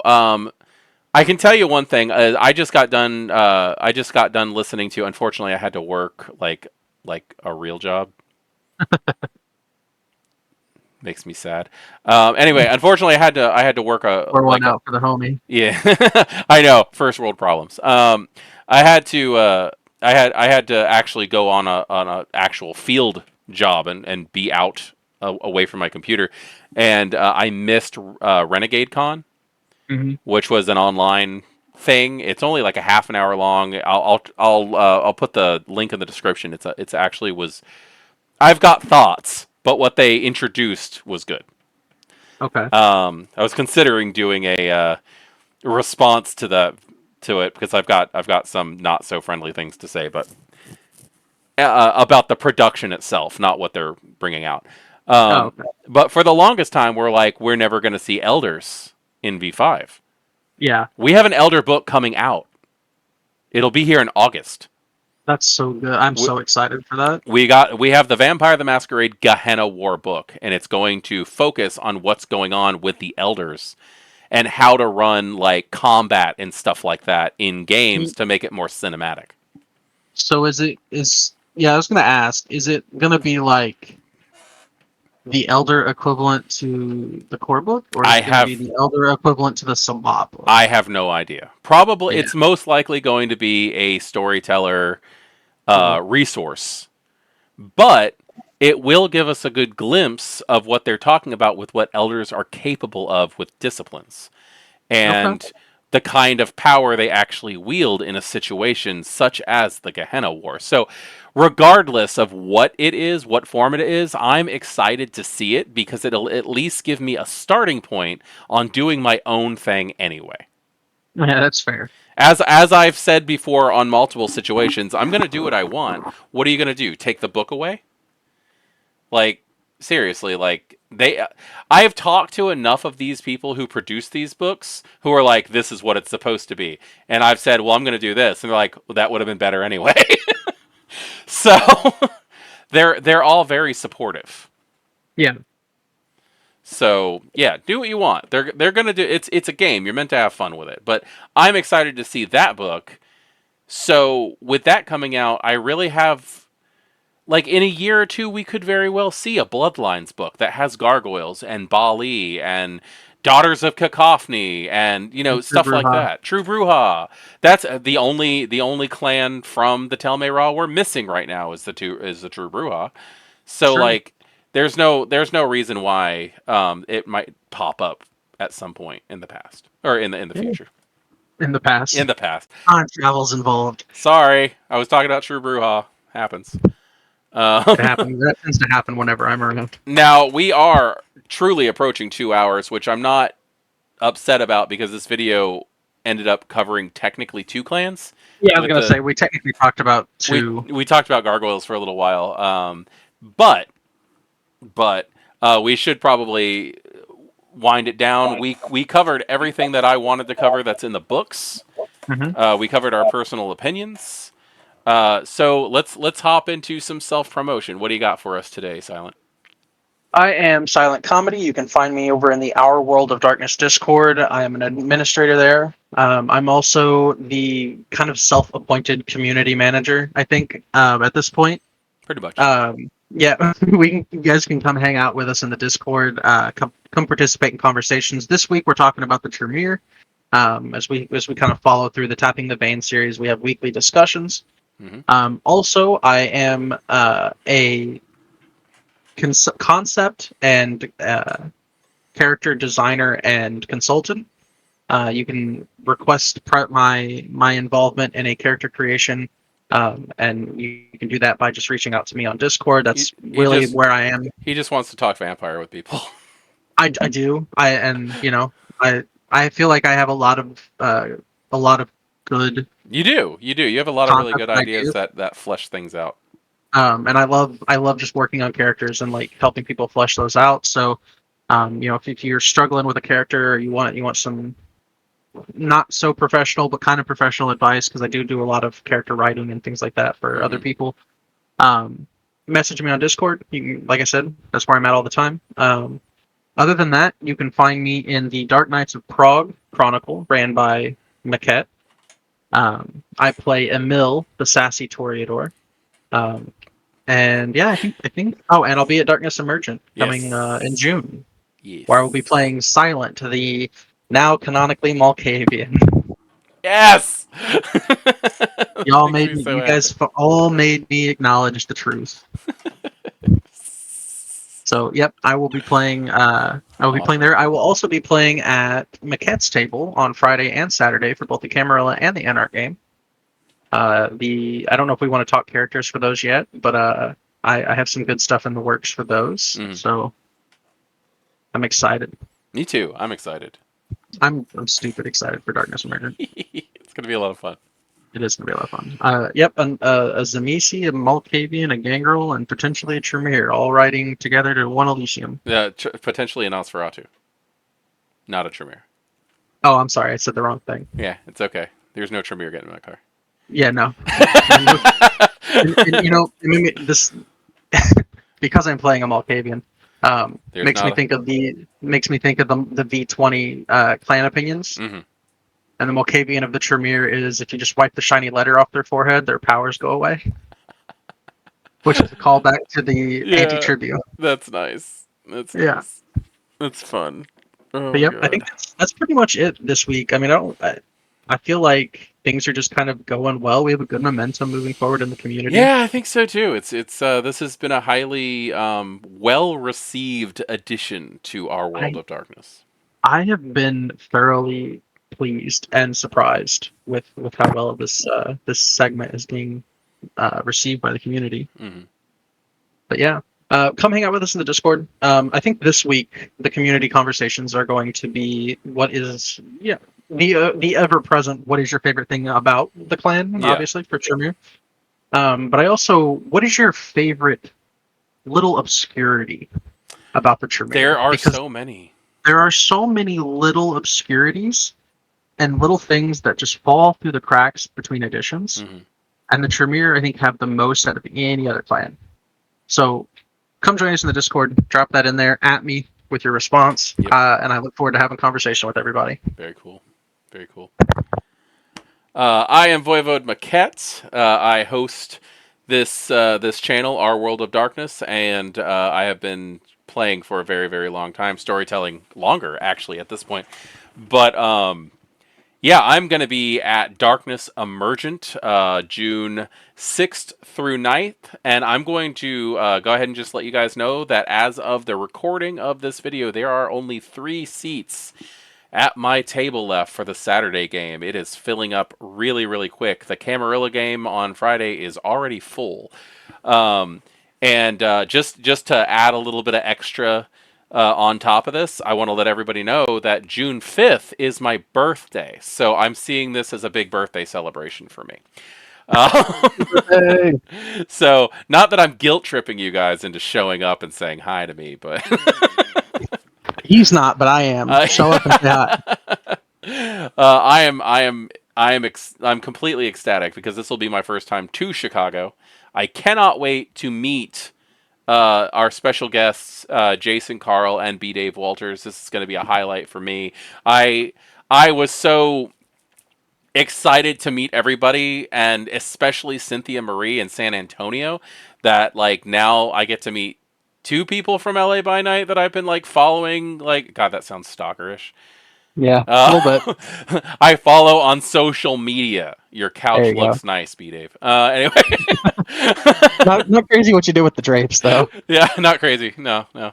Um, but no, I'm super excited about all of this and the fact that I get to tell 2 amazing stories with some awesome community members from our world of darkness.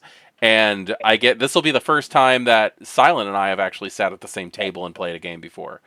Like Yeah, this will be the first time we meet in person. yeah. Which is what I thought you were gonna say when you're like, I get the special honor of meeting the special guest. Like, I'm like, aw, thank you. I no, Yeah, no. I'm super excited to meet Silent in person.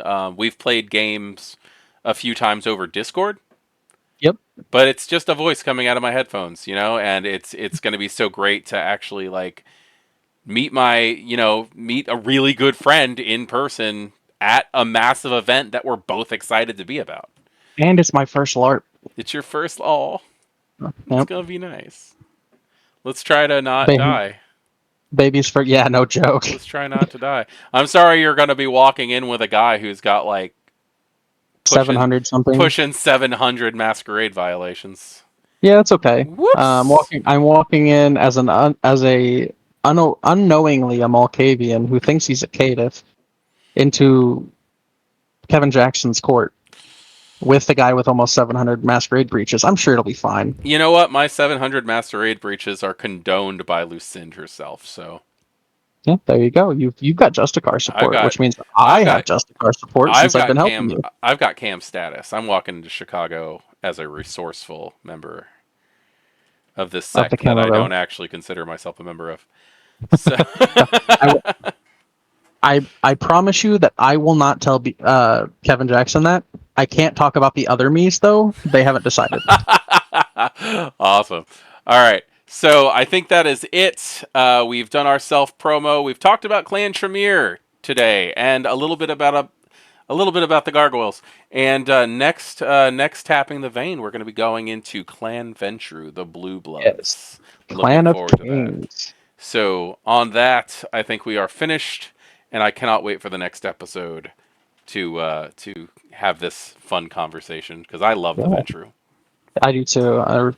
I've been waiting patiently. Yep.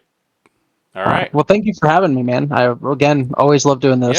So Thank you for taking the time out of your day to sit and jabber about vampire with me. I love it. I love it. It's a lot of fun. absolutely, All I right. love it. Have a good one, man. Thanks. Okay. Yep. Bye. Bye. All right. Silent has to say one thing. Go for it. Drop that sick outro.